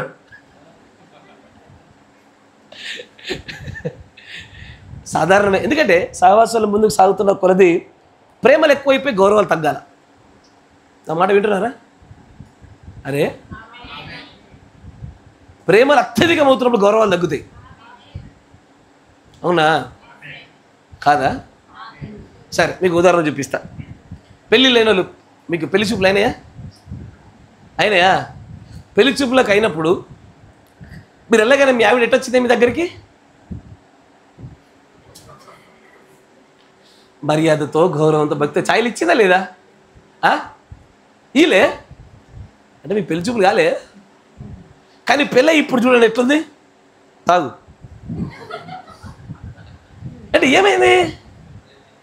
ప్రేమ పెరిగింది. ప్రేమలు అత్యధికంగా పెరుగుతున్న చోట గౌరవాలు తగ్గుతాయి. కానీ ఈ విషయాన్ని కొంత నెగిటివ్గా తీసుకుంటారు, కానీ సరిగ్గా గ్రహించాలా.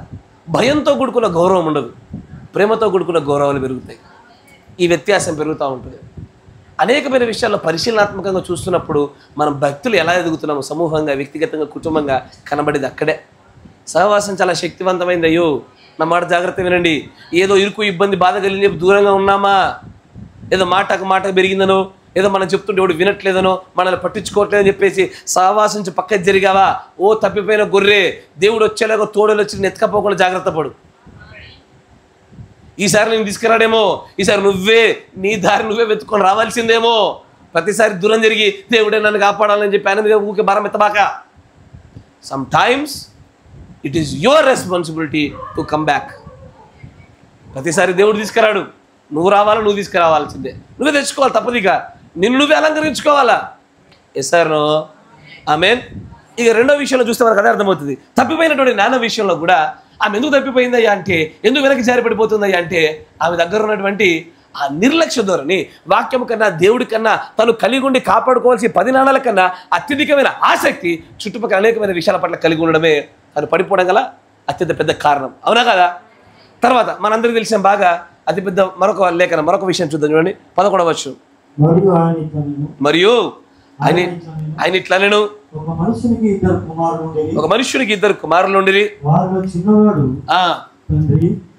ఆస్తిలో నాకు వచ్చి భాగమేమని తన తండ్రిని అడగగా అతడు వారికి తన ఆస్తిని పంచిపెట్టాడు.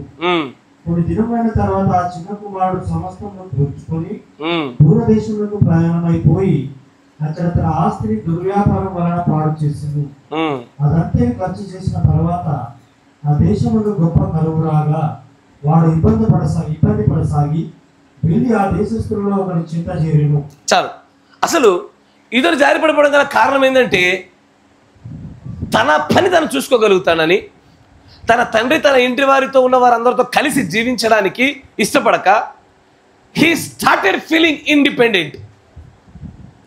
ఒంటిగా వ్యక్తిగతంగా నేను స్వతంత్రంగా జీవించగలుగుతానని తన తండ్రి పైకే తిరుగుబాటు చేయడం మొదలుపెట్టాడు ఆయన. నా మాట వింటున్నారా? తప్పిపోయిన కుమారుడి విషయంలో కూడా సేమ్ అంతే. గొర్రె దగ్గర జరిగిందే జరుగుద్ది. ఏడ చూసుకుంటావు నాయన నువ్వంటే, నేను తప్పిపోయి పందులో పొట్టు తింటుంటే తండ్రి నన్ను కాపాడాడు. God bless you, that's true, amen, నేను అంగీకరిస్తున్నా. నా క్వశ్చన్ ఏంటంటే, అసలు ఎందుకు తప్పిపోయినావు? నువ్వు తప్పిపోవడం గల కారణం ఏంటి? నువ్వు వెనక్కి జారిపోవడానికి నేను ప్రేరేపించింది ఏంటి? నీ సొంతంగా స్వతంత్రత, స్వనీతి, ఆ స్వనీతిలో నుంచి స్వతంత్రతలోంచి వచ్చినటువంటి తిరుగుబాటు. నా మాట వింటున్నారా? గొర్రె ఖచ్చితంగా కాపరిని వెంబడించాల్సిందే. కుమారుడు ఎప్పుడు కూడా తండ్రి యొక్క నీడను ఉండవలసిందే. స్వతంత్రంగా అందరూ తప్పిపోయిన తర్వాత తీసుకురాబడిందని చూస్తారు, కానీ తప్పిపోకుండా ఉండడానికి ఏం చేయాలో చూస్తలేరు. ఎందుకు తప్పిపోయాడు ఆయన? తన ఆస్తిలో భాగం ఇచ్చాయి, నా వ్యాపారం నేను చేసుకుంటా, నా కుటుంబాన్ని నేను కాపాడుకుంటా, నా స్వతంత్రంగా నేను జీవిస్తా. ఇది తండ్రిపైకి తిరుగుబాటు కారణమైంది. ఇక్కడ వెనక్కి జరిపడడం గల కారణం ఏంటంటే స్వతంత్రత, స్వనీతి. నాకు మా తండ్రి అక్కర్లేదు, నాకు ఎవడక్కర్లేదు, నాకు సహోదరులు అక్కర్లేదు, సహోదరు అక్కర్లేదు, సంఘం అక్కర్లేదు, పాస్టర్ అక్కర్లేదు, నాకు ఏమక్కర్లేదు, నా బతుకు నేను బతకగలుగుతా. నువ్వు ఖచ్చితంగా పడతావు ఎప్పటికైనా. యూ విల్ ఫాలో అండి. నా మాట వింటున్నారా? ఎస్ సార్, నో, ఆమేన్. నాకు కొన్ని ఆశ్చర్యం కలుగుతూ ఉంటాయి మన క్రైస్తవుల జీవితాల్లో. ఇదిగో ఈ పలానా విషయాలు ఆత్మ సంబంధమైనవి కావు అని చెప్పడానికి వీలు లేకుండా మనం చేసే ప్రతిదీ ఆత్మ సంబంధమైందే. మన జీవనోపాధి ఆత్మ సంబంధమైందే, మన కుటుంబాలు, మన పోషణ, మన పిల్లలు, మన యొక్క ప్రయాణాలు ప్రతిదీ ఆత్మ సంబంధమైందే. Yes sir, no. అయినా సరే అన్ని పాస్టర్కి చెప్పొద్దు, ఇది అన్నీ నాకు ఆశ్చర్యం కలుగుతుంది. ఎందుకు చెప్పొద్దు? అది ఆత్మ సంబంధమైనది కాకపోతే చెప్పకు. క్రైస్తవ జీవితాలు ఆత్మ సంబంధమైనది కాందేది చెప్పాలా? లేఖనం యొక్క పరిధిలో లేకుండా ఆత్మ సంబంధమైనది కానిదిగా దేవుడి యొక్క ప్రజల జీవితంలో ఏమున్నది? ఉదాహరణ చెప్పండి. నా ప్రశ్న మీకు అర్థమైందా? లేఖన పరిధిలో లేకుండా ఆత్మ సంబంధమైనది కాకుండా తమ వ్యక్తిగతంగా స్వతంత్రంగా చేసుకోదగిన విషయం ఏమున్నది?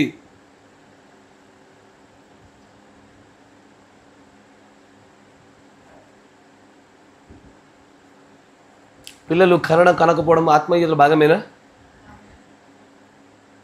సంపాదన, జీవనోపాధి, మరి పోషణ, మరి అప్పులు తీర్చుకోవడము, మరి ఉద్యోగ వ్యాపారాలు. అరే ఇప్పుడు నీ ఉద్యోగం గురించి నాకు అవగాహన ఉంటేనే కదా, ఓ బ్రదర్ అబద్ధ త్రాసు మంచిది కదా, దొంగ త్రాసు దేవుడు ఇష్టపడాయి అని చెప్పి నేను సరి చేసేది తెలిస్తేనేగా. ఏది ఇది ఇది ఇది ఆత్మ సంబంధమైనది కాదయ్యా, ఇది చెప్పొద్దయ్యా అని చెప్పడానికి ఏముంది? గుర్తుపెట్టుకోండి, పాస్టర్కి అన్ని చెప్పొద్దు అన్నటువంటి మాట మీ చెవిన పడ్డప్పుడు గుర్తుపెట్టుకోండి, సాతాను మాట అది. యూ హ్యావ్ టు షేర్, నువ్వు పంచుకోవాలా. ఎందుకో తెలుసా? దాంట్లో లేఖన సంబంధంగా ఏదైనా ఒక చోట మార్పులు చేర్పులు జరగాలన్నా దేవుడు నీకు అప్పచెప్పిన పనుడు నీకు అక్కడ సలహాలు ఇస్తాడు. రెండోది, అతడు నీకోసం ప్రార్థన సహాయం చేస్తాడు. మూడోది, నీ అవసరతలో నుంచి నిన్ను బయటకు లేపడానికి నీ సంఘంలోనే ఏదైనా సరిపడేటువంటి ఒక పాత్ర ఉందనుకో, ఆ పాత్రను ప్రేరేపిస్తాడు. ఇప్పుడు నేనున్నాడు, వీడికి అనారోగ్యం వచ్చింది, నేను ఒకటికి చెప్పుకోలే, నాకు తెలిసింది, వీడు డబ్బులు లేవు, చూపించుకోలేకపోతున్నాడు. నేనేం చేస్తాను? పీటర్ లాంటి పిలిపించుకొచ్చి, అరే మన దగ్గర లేవంట, చూసుకో, మన దగ్గర డబ్బులు లేవంట, తర్వాత చూసుకుని ఏదో ఒకటి చెయ్యి అని అక్కడ ఏదో ఒక పాత్రను ప్రేరేపించగలుగుతాడు. అది మామూలు విషయం కాదు. పాస్టర్కి అన్నీ చెప్పొద్దు అన్నప్పుడు గుర్తుపెట్టుకోండి, అది ఎన్నటికైనా పడిపోయే గొర్రె, అది ఎప్పటికైనా పడిపోద్ది అది. ఎందుకంటే స్వతంత్రత ఎల్లవేళ తిరుగుబాటుకు అత్యధిక ఆస్కారాలు ఇస్తుంది. Freedom gives a freedom to rebel right choice. కరెక్టేనా? ఏ నిర్ణయాలు తీసుకోవడానికి అవకాశం ఇచ్చేటువంటిది స్వతంత్రత. ఈ మూడో వ్యక్తి తప్పిపోయిన కుమారుడు, నువ్వు ఎందుకు పడిపోయినావురా అంటే వాడికి తెలుసు తన ఆస్తిలో తన భాగాన్ని తీసుకుపోనే హక్కు తనకు ఉందని. ఆ స్వతంత్రతను ఎరిగి తన భాగాన్ని తను అధికారికంగా అడుగుతున్నాడు. అదే తన తండ్రిపైకి తిరుగుబాటు కారణమైంది, పడిపోవడానికి కారణమైంది. ఆమేన్, ప్రైజ్ ది లార్డ్. మూడో వ్యక్తి బాగానే ఉన్నాడు. నాలుగో వ్యక్తిని చూద్దామా? మూడో వ్యక్తి గురించి చాలాసార్లు విన్నాం, నాలుగో వ్యక్తి విన్నామా? ఎవరయ్యా? చదవండి, దాంట్లో కంటిన్యూ భాగం. వాడు పగలు తిను పొట్టుతో తన కడుపు నింపుకొని ఆశపడింది కానీ ఎవడును వానికి ఏమీ ఇవ్వలేదు. ఎవడును వానికి ఏమి ఇవ్వలేదు. అయితే బుద్ధి వచ్చినప్పుడు వాడు, నా తండ్రి వద్ద ఎంతో మంది కూలివాండ్రకు అన్నము సమృద్ధిగా ఉన్నది, నేనైతే ఇక్కడ ఆకలికి చచ్చిపోతున్నాను. నేను లేచి నా తండ్రి వద్దకు వెళ్ళి, తండ్రి, నేను పరలోకమునకు విరోధంగాను నీ ఎదుటను పాపం చేస్తుంది, ఇక మీదట నీ కుమారుడని అనిపించుకున్నకు యోగ్యుడను కాను, నన్ను నీ కూలి వారిలో ఒకరిగా పెట్టుకోమని అతనితో చెప్పుదననుకొని లేచి తండ్రి వద్దకు వచ్చాను. వాడింకా దూరంగా ఉన్నప్పుడు తండ్రి వారిని చూచి కనికరపడి పరిగెత్తి వాని మెడ మీద పడి ముందు పెట్టుకునేను.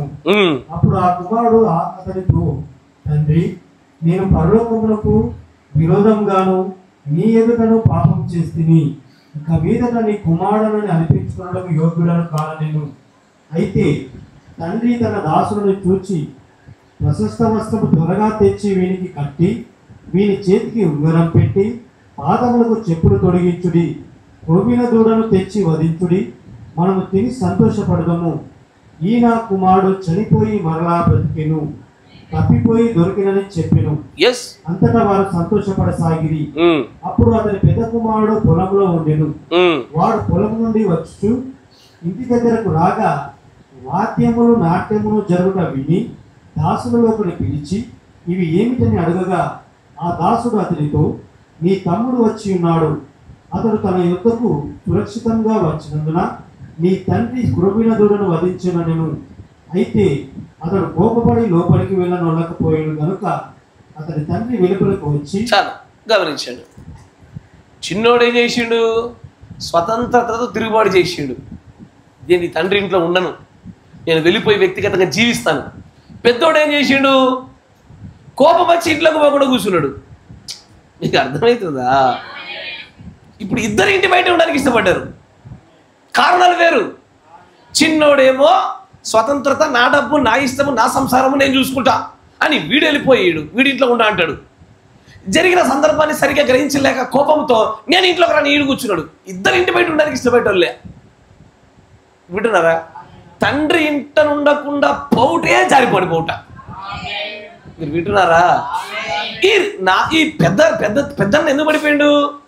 పెద్దోడు ఎందుకు పడిపోయాడు అంటే తను పోల్చుకోవడము, గర్వమే అతడికి కారణమైంది. కరెక్టేనా? మంచిగా వినాలా? పోల్చుకోవడము, గర్వము. దేంతో పోల్చుకున్నాడు? వచ్చాడు, చాలా కష్టపడుతూ వచ్చాడు, చూశాడు, చూడగానే వాయిద్యాలు, పెద్ద పెద్ద హంగులు, హార్బాటాలు, మటన్ స్మెల్ వస్తుంది, ఇవన్నీ చూసి ఏమి నాకు పెట్టలే, ఏంద్రా ఇట్రా దాసుడా ఏం జరుగుతుందిరా అంటే, మీ తమ్ముడు వచ్చాడు చేశాడు, నేను ఇంట్లోనే ఉండి ఇప్పుడు తెచ్చాను, నాకు కోసం ఇప్పుడు చేశాడా? ఏం చేశాడంటే తన సహోదరునితో పోల్చుకోవడం మొదలుపెట్టాడు. ఈ పోల్చుకున్నప్పుడు ఏం జరిగింది? సహోదరుడు ఎవడైతే పెద్దవాడు ఉన్నాడో ఉండి పెద్దవాడు న్యాయంగా ప్రేమతో లోబడి విధేయతతో పనిచేస్తున్న వానికంటే తప్పిపోయిన వానికి అత్యధికమైన ప్రాధాన్యత ఇవ్వగానే తట్టుకోలేకపోయాడు, అసలు ఓర్వలేకపోయాడు. నాకంటే ఎక్కువ ప్రాధాన్యతనా, నాతో పోల్చుకొని చూసుకుంటే వాడు ఎక్కువ హెచ్చించబడ్డాడు, నన్ను తగ్గిస్తాడా తండ్రి? ఇది తండ్రి ఇంటికి రాకుండా ఉండడానికి పెద్దవాడు నిర్ణయించుకోవడానికి కారణమైంది.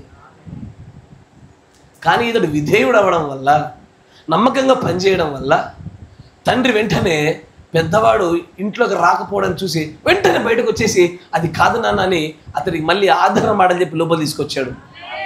చిన్నోడేమో వానంతటి వాడే రావాలా, పెద్దోడేమో తండ్రిని తీసుకురావాలా, తప్పిపోయిన గుర్రపిల్లేమో తండ్రే తీసుకురావాలా, జ్ఞానం నియంత్రణ నువ్వే వెతుక్కోవాలా. ఎవ్రీ టైం దేవుడు నన్ను తీసుకొస్తాడు అంటే కుదరదు. వింటున్నారా? కొన్నిసార్లు మనం తీసుకురావాలా. మీరు వింటున్నారా? నీ సహోదరి తప్పు చేస్తున్నాడు అనుకో, సరే దేవుడే వాడిని కాపాడాలని చెప్పి ఎదురు చూడు. దేవుడు తీసుకొచ్చాడా మంచిది, లేదా నెక్స్ట్ చేయాల్సింది ఏంది? తనంత తాను రావాలా, మనం వెళ్ళి తీసుకురావాలా. కానీ దీన్ని ఏమంటారు తెలుసా?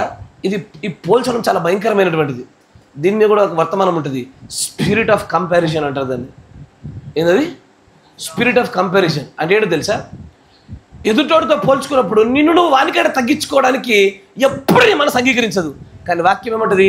నీకంటే నీ ఎదుటోడే గొప్పడు అనుకో అంటుంది. మనం అటు అనుకోమే. ఇస్తారును మనము నాకంటే ఎక్కువ ప్రాధాన్యత వేరొకరికి ఇచ్చారనుకో. ఉదాహరణకి నేను బాగా పెయింట్ వేయగలుగుతా, మస్తు పెయింట్ వేస్తా. నేను వచ్చేసరికి డాక్టర్ పనిచేసేటువంటి పీటర్ గారికి పనప్ప చెప్పి పెయింట్ వేయిస్తున్నారు, మంచిగా వినాలా. సగం గోడ వేసిండు. ఇప్పుడు నేను వచ్చి మిగిలిన సగానికి పెయింట్ వేస్తానా? నాకు చెప్పినందుకు ఉడిచి పక్కకి వెళ్ళిపోతానా?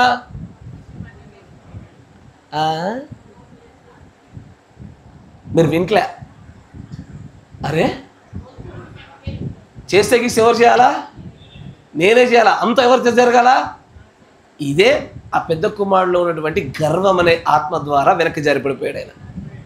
కానీ నిజంగా తండ్రి లాంటి హృదయమే పెద్దోడిలో ఉంటే ఆ తప్పిపోయిన వాడు రాగానే తండ్రి ఎంతగా ఆనందించాడో, పక్కన చేతిలో పట్టుకుని సమస్తాన్ని వదిలి నా తమ్ముడు వచ్చాడా అని వెళ్ళి గంతులేసి మరి కౌగిలించుకుంటాడు వాడు. తండ్రి లాంటి హృదయం ఉంటే. కానీ తండ్రి లాంటి హృదయం లేదు అక్కడ. ఇతడిలో కంపారిజన్, పోల్చుకొని చూసి నాకంటే ఎక్కువ ప్రాధాన్యత ఇస్తారా వాడికి. గర్వం అనే ఆత్మలో మీకు చెప్పాను, గుర్తుందా? తమతో పాటు సమానంగా ఎవరిని పెడితే ఊరుకోరు వాళ్ళు. గర్వం అనే లక్షణాలు చెప్పానా? ద స్పిరిట్ ఆఫ్ ప్రైడ్లో వారితో తమతో పాటు సమానం మనం చెప్పామా? నచ్చదాలకి. కరెక్టేనా? ఎస్ఆర్నో? ఇళ్ళలో ఒకసారి దగ్గరికి మీ భార్య దగ్గరికి వెళ్ళి పక్కన సోదరు మీకంటే బాగా వంట చేస్తాయని చెప్పారు ఒకసారి. మీరు వింటిరా? ఏనాడా నాకు కంటిరా? నీకంటే మా అమ్మ బాగా చేస్తాయని చెప్పారు. నేను మీ అమ్మని కాదు. ఈ రెగ్యులర్ మీ వినే డైలాగులు, మేము మీ అమ్మని కాదు. అరే చేస్తే అప్పుడు ఏమనాలా? అవునా, చాలా మంచిది, నెక్స్ట్ టైం ఇప్పుడు వెళ్ళినప్పుడు నేను నేర్చుకుంటా అనేది దీనత్వము. తీరిపో మీ అమ్మ దగ్గరే. ఇది ఈ పెద్ద కుమారుడు యొక్క పోల్చుకునే ఆత్మ గర్వం. మీకు అర్థమవుతుందా?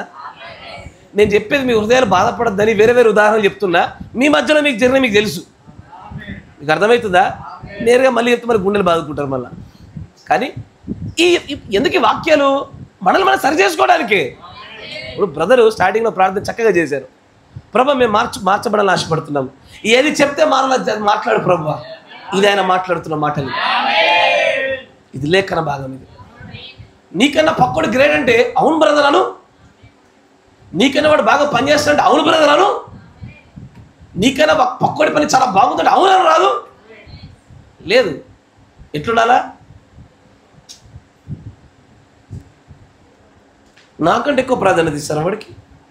ముందు నేను వచ్చానా వాడు వచ్చాడా? పెద్దోని నేనేగా వచ్చింది. సార్ నో, మీకు అర్థమైతే లేదు. ఇప్పుడు ఉదాహరణకి ఫిబే ఉంది. ఫిబే ఏం చేసిందంటే అలా క్లాస్మేట్లో ఒక ఆమెకి ఇట్లాకి వర్తమానం చెప్పింది. ఆ పిల్లకాయ వచ్చింది. వచ్చిన తర్వాత రాను రాను రాను రాను రాను రాను రాను రాను ఏరిందంటే ఫిబే దూరం జరుగుతుంది. పిల్ల బాగా చర్చిలో పని చేస్తుంది. అందరూ అమ్మాయి పేరు ఏం పేరమ్మా, మీ దోస్తు పేరు ఏం పేరు, ఏదో ఒక పేరు చెప్పరాదు, అక్షయ, డీటెయిల్స్ అనుకోండి తర్వాత, క్రిస్టియన్ కాదు. అయితే ఇట్లాంటి బయటపడే పేర్లే జాగ్రత్త. అయితే నేను అడిగిన, నేను అందరూ అంటారు బా అక్షయ మంచిది, అక్షయ గ్రేట్, అక్షయ గ్రేట్, అక్షయ అంటున్నది. ఫీడ్బ్యాక్ ఏమనిపిస్తుంది?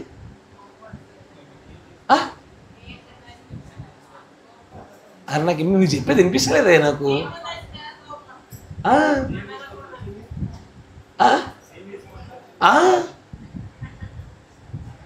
ఇవన్నీ పెద్దన్న లక్షణాలు, ఇవన్నీ పెద్దన్న అదే అమ్మ కడుపులోంచి వచ్చింది నేను రా. ఫస్ట్ దగ్గరుండి పని చేస్తుంది నేను.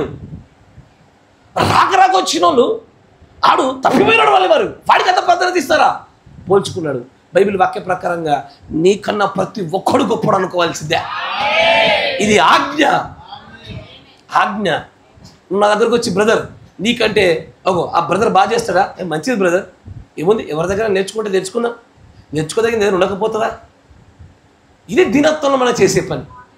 కానీ పోల్చుకోవడం రాగానే స్పిరిట్ ఆఫ్ ప్రైడ్ వచ్చేస్తుంది వెంటనే.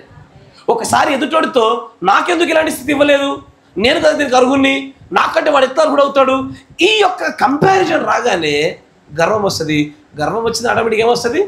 వెనక్కి జారి పడిపోవటం వస్తుంది. సాతాను గడు పడ్డ దేంతో అయ్యా? గర్వముతోనే. ఎస్ఆర్నో? లూకా 15వ అధ్యాయంలో చూస్తుంటే ఈ 4 సందర్భాలు కూడా, ఈ 4 వ్యక్తులు కూడా, 4 ఉపమానాల్లో కూడా వెనక్కి జారి పడిపోవడానికి కారణాలు దేవుడు చెప్తాను గట్టిగా పట్టుకోగలగాల. మొదటి దాంట్లో సహవాసం లేకపోవడము. సహవాసం నుంచి ఒంటరిగా పక్కకి జరిగావా ఎన్నటికీ వెనక్కి జారి పడిపోతావయ్యా. రెండోది, దేవుని కంటే ఎక్కువ ప్రాధాన్యత వేరే దానికి ఇచ్చి దైవభక్తి సంబంధమైన విషయం నిర్లక్ష్యం చేసావా ఎప్పటికైనా జారి పడిపోవాల్సిందే.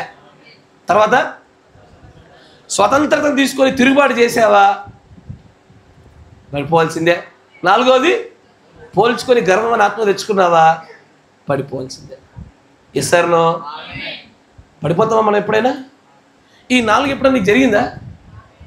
ఈ 4లో అడపదడపో, అప్పుడప్పుడో, ఇప్పుడిప్పుడో, ఎప్పుడెప్పుడో మనందరం కూడా ప్రవర్తనట్టుగా yes can we back slide?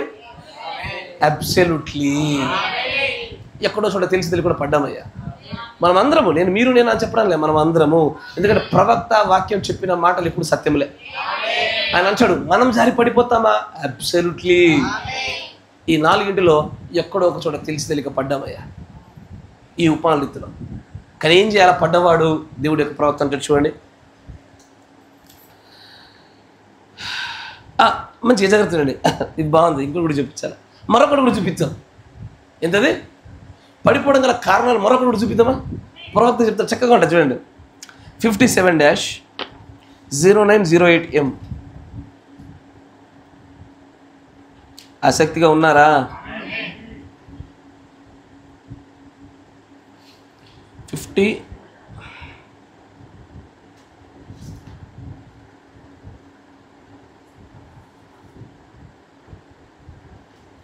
57-0908M.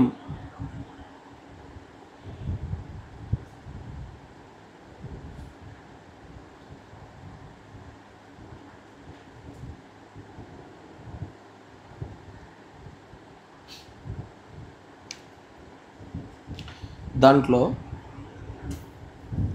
121 పేరా చూడండి. 121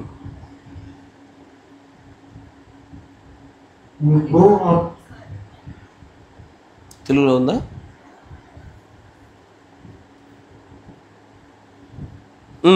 చదవండి.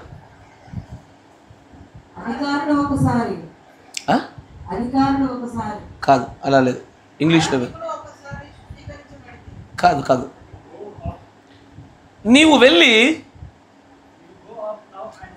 నీవు ఇప్పుడు వెళ్ళి అనుము, ఓ హల్లెలూయా, I got saved last night. నేను రాత్రికాల సమయంలో రక్షించబడ్డాను.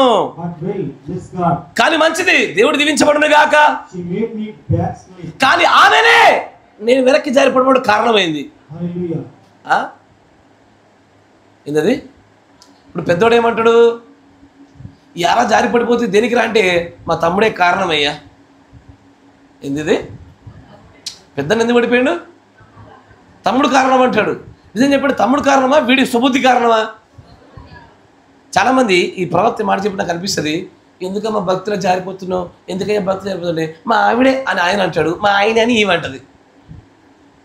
నీ బలహీనతకి నువ్వు జారిపోవడానికి పక్కోడు కారణమా? ఏంటది? ఇది ఎట్లా ఉంది తెలుసా? ఇగో మా అమ్మ వల్ల జారిపోయినా, మా నాన్న వల్ల జారిపోయినా, నా భార్య వల్ల, నా భర్త వల్ల, నా పిల్లల వల్ల జారిపోయిన వాళ్ళు ఎలాంటి వ్యక్తులు చూపిస్తారు చూడు. జయ మంచి భయంకరంగా స్వీట్లో కేక్ చేసి పెట్టింది, ఇట్లా నేను తినొద్దు, నడుచుకుంటూ వచ్చిన చూసిన, ఎవరు చేశారు ఇది? జయ అటు ఇటు తిన్న, లట్కని తిన్నా. తిన్న తర్వాత మావిడ వచ్చి అడిగింది, ఎందుకు తినొద్దని చెప్పాగా నీకు? జయనే తింటట్టుగా చేసింది. ఏంటది? ఇప్పుడు నేను తినగల కారణం ఎవరు? చేసిన జయన, కోరిక కలిగిన నేనా? జయ కాదా? మరి దీనిసార్లు నువ్వు భయపడడానికి లేకపోతే జారి పడిపోవడానికి, నీ భక్తిలో బలం పొందుకోకపోవడానికి నీ భార్య కారణమా, నీ భర్త కారణమా, నీ స్వబుద్ధి కారణమా?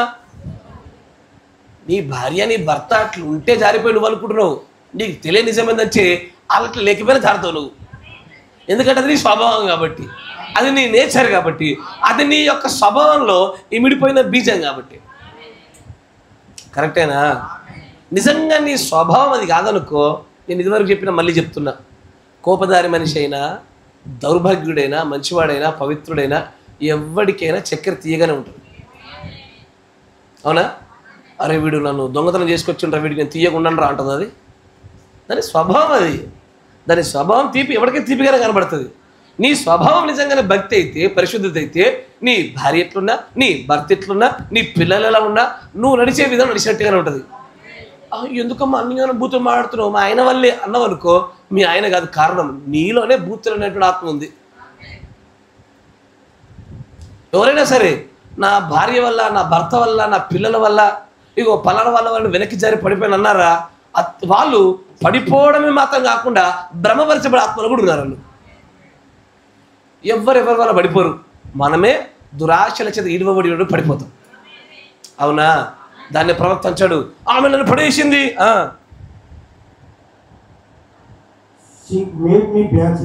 ఆమె నన్ను వెనక్కి పడిపోయినట్టుగా చేసింది. హల్లెలూయా. ఏదో ఒక రోజు నేను మళ్ళీ తిరిగి బ్రతుకుతానయ్యా, రక్షించబడతాను. ఇప్పుడైతే ప్రస్తుతానికి ఆమె వల్ల పడిపోయా నేను. ఓ పేద చదువు రానటువంటి వ్యక్తి, అట్లా జరగదు. ఇది ఎవరో పడేశారు, ఆ అమ్మాయి టెక్స్ట్ మెసేజ్ చేసింది, అందుకే నేను జారినా. నువ్వు జారింది అమ్మాయి టెక్స్ట్ మెసేజ్ కాదు, జారే స్వభావం ఉంది కాబట్టి. నేనేం చేయాలనుకోలేదు, వాళ్ళే చేసి అంత ఉండదు. నీలో ఆ బుద్ధి ఉంది కాబట్టి అక్కడ అవకాశం దొరికితే వాడుకున్నావు నువ్వు. దేవుని ప్రవక్త అన్నాడు, that's not the way it is. ఏదో ఒకరు తిరిగి లేస్తాను అంటున్నావేమో, అలా జరగదు. అలా సుదేవి కాదు. పడిపోవడానికి గల కారణం వాళ్ళు వీళ్ళని చెప్పడానికి కుదరదు. ఇది మన సొంతంగా మనలో ఉండేటువంటి ఆత్మలు, స్వభావాలే దానికి కారణం.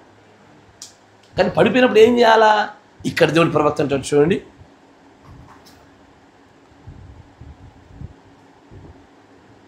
(56-0527)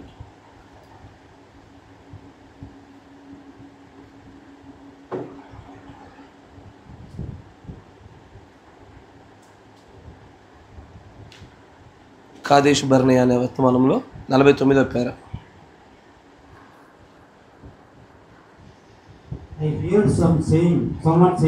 నేను కొంతమంది ఇలాగ చెప్పుట వింటున్నాను,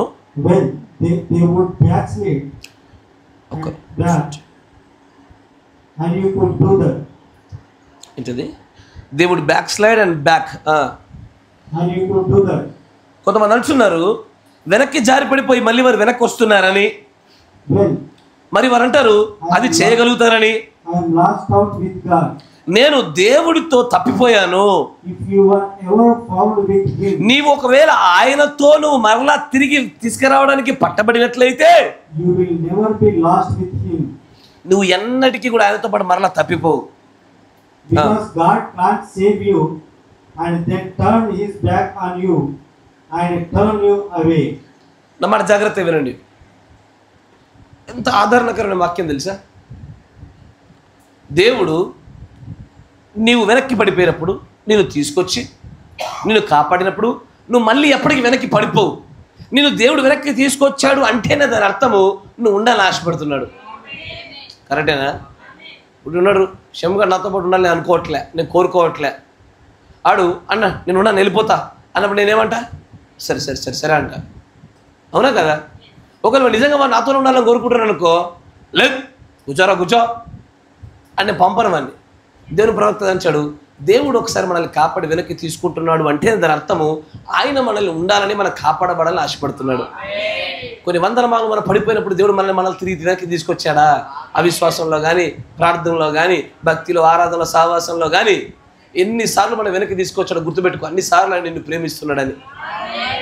ఆయన నిన్ను వదలడానికి ఎప్పుడు ఇష్టపడతలే. తర్వాత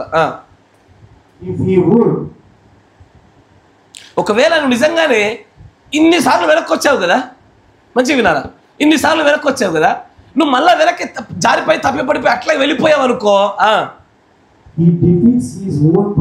ఆయన నిన్ను మొదటిసారి వెనక్కి తిప్పిన దాని యొక్క కారణము ఫెయిల్ అయినట్టేగా. సార్ ఫెయిల్ అయినట్టేగా. కానీ ఆయన తన పర్పస్ని ఎప్పుడు కూడా ఓడగొట్టనియడు. ఆమేన్. తర్వాత ఆయన తనట చేయడు. ఎప్పుడైతే దేవుడు మనము ఎప్పుడు కూడా ఏమవుతున్నాము? జ్ఞానవంతులం అవుతున్నాము. సరే దాని అట్లా గుంచండి. 54-1003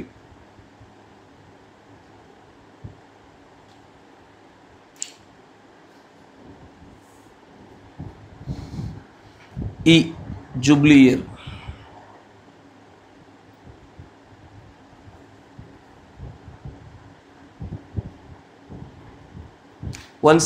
పేరా.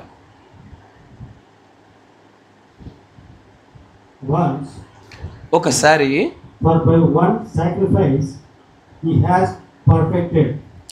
ఒకే ఒక అర్పణ చేత ఆయన దాన్ని పరిపూర్ణం చేశారు. సదాకాలం వరకు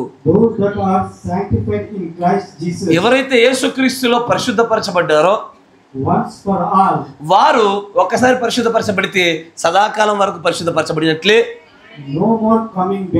మళ్ళీ వెనక్కి తిరిగి రావడము, అటువైపు వెళ్ళడము, అది చేయడము, నువ్వు వెనక్కి జారి పడిపోతావు. ఏదైతే తప్పు దానిలో చేస్తావు. కానీ నిజంగా పశ్చాత్తాపడి వెనక్కి వస్తావు నువ్వు. మీరు వింటున్నారా? ఇక్కడ వ్యత్యాసం ఉంది. నేను మొదటి నుంచి రెండు మార్గాలు చూపిస్తా ఉన్నాను. పడిపోతారని రాయబడిందని చెప్పబడుతుందని పడిపోయిన వారు ఉన్నారని పడిపోవడం వేరు, నేను నిజమైనటువంటి ప్రయత్నం చేయుచుండగా పడిపోవడం వేరు. కరెక్టేనా? దీనిలో మొదటి వర్గం వారు ఎవరైతే ఉన్నారో వీరు ఏముంది పడ్డంగా మళ్ళీ క్షమాపణ దేవుడికి క్షమిస్తాలే అని పడతారు. కరుణ సంపన్నుడు కాబట్టి మళ్ళీ కరుణ చూపుతాలే, దేవుడు కాపాడకపోతాడా, దేవుడు ప్రజలు ఉండకపోతారా అని మళ్ళీ తప్పిదాన్ని చేస్తారు. ఇదో రకము. ఇలాంటి వాళ్ళ యొక్క పాపాలు క్షమించడు. దీనికి మూల్యం చెల్లించుకునే వాళ్ళకి అడగాల్సిందే. వాళ్ళను పిండాల్సిందే పిండే దేవుడు వదులుతాడు. కానీ నిజముగానే దేవుడి యొక్క వాక్య ప్రకారంగా పరిశుద్ధతను కాపాడుకుంటూ పరలోక రాజ్య ప్రయాణంలో ఆ ప్రయాణం గుండా మాత్రమే వారి శక్తి చాలకో పొరపాటు చేత తిరుగుబాటు చేత పడిపోతారు. చూసారా? ఇలాంటి వాళ్ళ విషయంలో మాత్రం దేవుడు అంటారు, ఒకవేళ వాళ్ళ జారినవనుకో మన దేవుడు నమ్మదగినవాడు. బైబిల్లో రాయబడిన మాట. ఆయన నమ్ముకొనదగినటువంటి ఆపత్కాలంలో మంచి సహాయకుడు ఆయన. మరలా దేవుడి వాక్యం చెప్తా చూడండి. ఇక్కడ యాకోబు రాసిన పత్రిక 4:8 చూడండి. 4 పొరపాటు కాకపోతే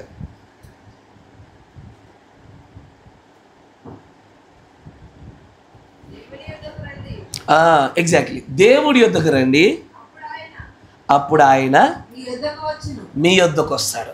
పాపులారా, చదవండి. పాపులారా మీ చేతులను శుభ్రం చేసుకొనుడి. మీ చేతులను శుభ్రం చేసుకో. ఎందుకు? నేను కడుక్కోకుండా అట్లాగే వస్తే పాపిగా నన్ను అంగీకరించవా? అస్సలు అంగీకరించా. నేను పడిపోయాను కదా, ఏ కారణంలో పడిపోయాను, ఆ కారణం బట్టి నేను మరలా పశ్చాత్తాపడకుండా వస్తే మళ్ళీ అంగీకరించవా? అంగీకరించా. నువ్వు పాపివే, నువ్వు పడ్డవాడవే, నువ్వు జారినవాడవే, కానీ నా దగ్గరకు వచ్చినప్పుడు మాత్రము ఆ పాపాల విషయంలో మరలా నీకు మారు మనస్సు విషయమైనటువంటి ప్రాయశ్చిత్తము కలుగునట్లుగా ఆ పాపాలు, ఆ పాప బుద్ధి స్వభావాన్ని కడిగేసుకొని నా దగ్గరికి రా, నేను నీ తట్టు తిరుగుతా. నా దగ్గరికి వస్తే అప్పుడు నేను నీ దగ్గరికి వస్తా అంటే. పాపులారా మీ చేతులను శుభ్రం చేసుకొనుడి. ద్విమనస్కులారా మీ హృదయములను పరిశుద్ధపరచుకొనుడి. వ్యాకులపడుడి, దుఃఖపడుడి. అయ్యా, వెనక్కి జారి పడిపోయినప్పుడు నేను మీకు ఇచ్చే సలహాలు ఇవే వాక్యానుసారంగా. మరలా తండ్రి మీ పట్ల కనికరం చూపి మిమ్మల్ని అంగీకరించినట్లుగా వ్యాకులపడుడి, దుఃఖపడుడి. మీ నవ్వు ముఖాన్ని దుఃఖముగా మార్చుడి. తండ్రి మిమ్మల్ని చూసి కనికరించి ఆ తప్పిపోయిన కుమారుని చూసి ఎలాగూ ప్రేమ చూపాడో అలాగున ప్రభు మీ పైన ప్రేమ చూపినట్లుగా మీ కన్నీళ్ల చేత ప్రార్థన చేయండి. వెనక్కి జారినప్పుడు అంతకు మించినటువంటి పెద్ద మెడిసిన్ ఏం లేదు. వాక్యంలో ప్రవక్త చాలా చోట్ల చెప్పాడు, నేను దాన్ని చూపించట్లేదు కానీ ఆయన అంటాడు. సరే చదవండి, కొటేషన్లకు ముందు రండి.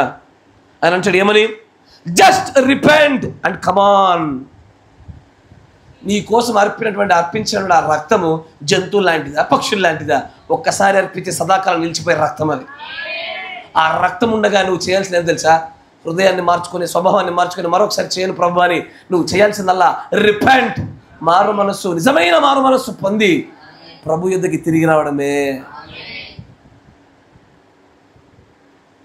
ఇది మనం చేయాల్సిందే. నీ సొంత జ్ఞానంతో పడ్డావా? తిరుగుబాటు చేసి పడ్డావా? సహవాసానికి దూరంగా ఉండి పడుతున్నావా? గర్వంతో పడ్డావా? పోల్చడం వల్ల పడ్డావా? నిర్లక్ష్య ధోరణి కలిగి ఉండి దేవుడి కంటే వేరే విషయాలు ఎక్కువని, వ్యాపారాలు, ఉద్యోగాలు, సంపాదన, కుటుంబాలు ఎక్కువ జారిపడ్డావా? నిర్లక్ష్య ధోరణి చేత ఎలా పడ్డా? నీకు వెనక్కి తిరిగి రావడానికి దేవుడి ప్రవక్త దేవుడు చెప్పిన ఏకైక మార్గం ఒకటే, రిపెంట్, పశ్చాత్తాపడు. ప్రభువా, అవును నాయన, ఈ 4-5 కారణాల వల్ల నిజంగానే పడిపోయాను, కానీ నేను వాటన్నిటి విషయంలో నేను క్షమాపణ అడుగుతా ఉన్నాను. వాటన్నిటి విషయంలో నా బుద్ధిని, నా స్వభావాన్ని మార్చుకొని ఆశపడుతున్నాను. ఎవడో మనుషుడు చెప్పాడని కాదు, ఇది నీ వర్తమానం అయి ఉంది కనుక నీ వర్తమానాన్ని బట్టి నన్ను నేను మార్చుకుంటున్నాను. ప్రభువా, పశ్చాత్తాపడి నేను మరలా నీ దగ్గరికి వస్తున్నాను, నువ్వు నా దగ్గరికి రా తండ్రి అని అడుగుదామా? ప్రార్థన చేసుకుందాం మోకరించి. మన మధ్యలో ఉన్నటువంటి సహోదరులు మోషేష్ బ్రదర్ గారు ప్రార్థన చేస్తారు. ప్రతి ఒక్కరు కూడా ఏకీభవించుతాం. అయ్యా, నేను పడలేదు అనుకోబాకండి. మనుష్యులము, వాక్యం ఎప్పటికీ జరగకుండా పోదు. జాగ్రత్త పడాలి. స్తోత్రము, స్తోత్రం, స్తోత్రం, స్తోత్రం.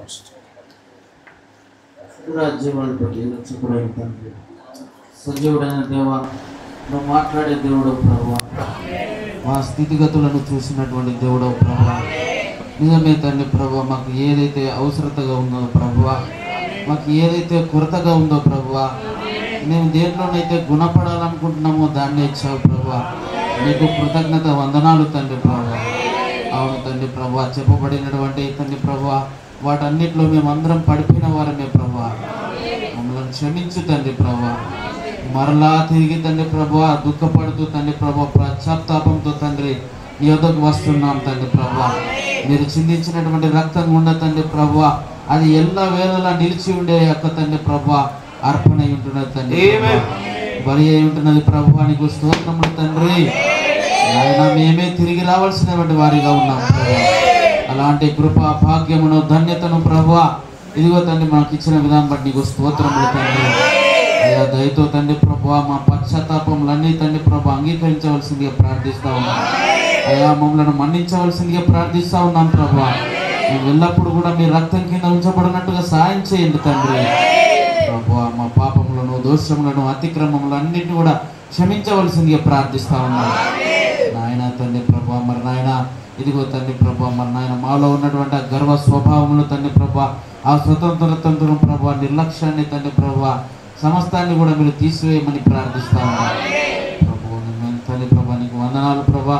ఇక్కడ మోకరించిన మమ్మల్ని అందరినీ కూడా తండ్రి ప్రభువా ఇదిగో తండ్రి ప్రభు నీ కుమారులుగా అంగీకరించవలసిందిగా ప్రార్థిస్తూ ఉంటున్నాను నాయన. మీరు ఏదైతే తండ్రి ప్రభువా తిరిగి తండ్రి ప్రభువా మాలో మీరు నివసించున్నట్టుగా తండ్రి ప్రభువా స్థానములను తండ్రి ప్రభువా మా జీవితాలను తండ్రి ప్రభు మలచవలసిందిగా ప్రార్థిస్తూ ఉంటున్నాను.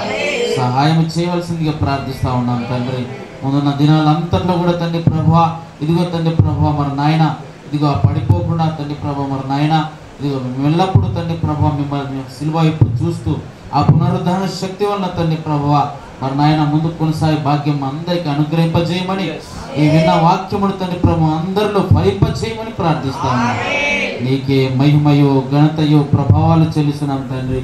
అయ్యా తండ్రి ప్రభువా మరి నాయన ఇదిగో తండ్రి ప్రభు మీరు చేయించినటువంటి కార్యాలను బట్టి తండ్రి ప్రభువ ఈ గడియకు తండ్రి ప్రభువ మాకు కావాల్సినటువంటి వర్తమానాలు ఇస్తున్న విధానం బట్టి మీకు నిండు హృదయంతో కృతజ్ఞత స్తుతులు స్తోత్రం చెల్లించున్నాం. మీ దాసులను కూడా మీరు జ్ఞాపకం చేసుకొని తండ్రి ప్రభువ అత్యధికమైన ప్రత్యక్షత నడిపిస్తున్న విధానం బట్టి మీకు కృతజ్ఞత వందనాలు చెల్లిస్తున్నాం. ప్రభువా మరి నాయన తండ్రి ప్రభువ సమయం తండ్రి ప్రభువ ఇదిగో తండ్రి ప్రభువ మరి నాయన అతి సమీపంగా మీ యొక్క రాకడ ఉంటుండగా ప్రభువ మనందరినీ కూడా మీరు జ్ఞాపకం చేసుకొని అయ్యా మీరు మన మధ్యలో కార్యాలు చేస్తున్న విధానం బట్టి నీకు స్తోత్రాలు చెల్లిస్తున్నాం ప్రభువా మరి నాయన ఈ వాక్యం అందరిలో ఫలింపజేసి తండ్రి ప్రభువా మరి నాయన నీ బిడ్డలుగా మేము జీవించడం నీ గొప్ప భాగ్యమును ధన్యతను మాకు అందరికీ అనుగ్రహింపచేయమని ప్రభువా యేసుక్రీస్తు నామములో ప్రార్థన చేయించున్నాము.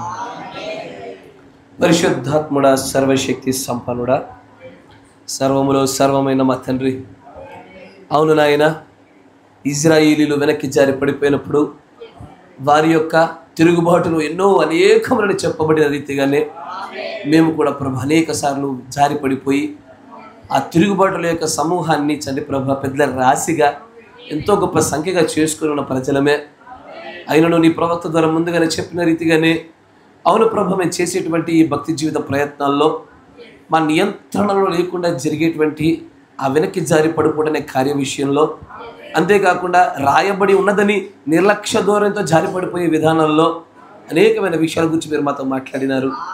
కృపగల దేవ, ఈ మాటలు మేము మార్పు చెందాలని మీరు మాతో మాట్లాడారు నాయన. వీటన్నిటి విషయాల్లో మేము విజయం పొందాలని, వీటి వలన మా యొక్క పరలోకపు సిద్ధపాటులో ఏ లోటు కలగకుండా ఉండాలనే మీరు మమ్మల్ని అందరినీ దర్శించిన దేవుడుగా ఉన్నావు నాయన. మీరు మాట్లాడిన ప్రతి మాటకి కూడా మేము ఆమెనంటా ఉన్నాము నాయన. మార్పు చెందుటకు కావలసిన నీ ఆత్మశక్తిని మాలో నింపండి ప్రభువా. ఎన్నటికీ కూడా వెనక్కి జారి పడిపోకుండా ఉండి ఆ ఉన్నతమైన స్థానంలోనికి మేమందరం ఎదగబడే వరకు కూడా మీ కాపుదల భద్రతలు మమ్మల్ని ముందు కొనసాగింపు చేయమని ప్రార్థిస్తా ఉన్నాం. నీ ప్రియమైన పిల్లలు తిరిగి చేయబోతున్నటువంటి వారి యొక్క తిరుగు ప్రయాణాలను గృహాలకు వెళ్ళబోచుండగా వీరికి తోడుగా ఉండండి నాయన. ఏ ఇరుకులు ఇబ్బందులు ప్రమాదాలు జరగకుండా, సాతాను తంత్రాలు నెరవేర్పు కాకుండా వారి చుట్టూ మీ దూతల్ని కావలిగా ఉంచమని ప్రార్థిస్తాను.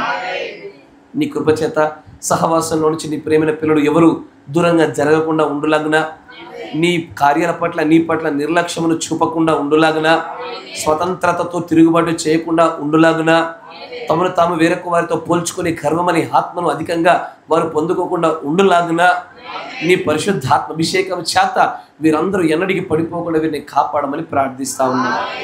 కనికరం చూపండి. మా మధ్యలో లేకుండా ఉండిన వారు ఉన్నారు, వారిని కూడా మీరు క్షమించండి. చక్కటి అవకాశాలు కూడా మీరు వారికి దయచేయమని, నీ కృపచేత మమ్మల్ని అందరినీ పరిపూర్ణంగా తీర్చిదిద్దామని ప్రభు అయిన యేసుక్రీస్తు నామములో ప్రార్థన చేయుచున్నాము. Amen. Praise the Lord. God bless you. దేవుడు మిమ్మల్ని అందరూ దీవించును గాక. ఆమేన్.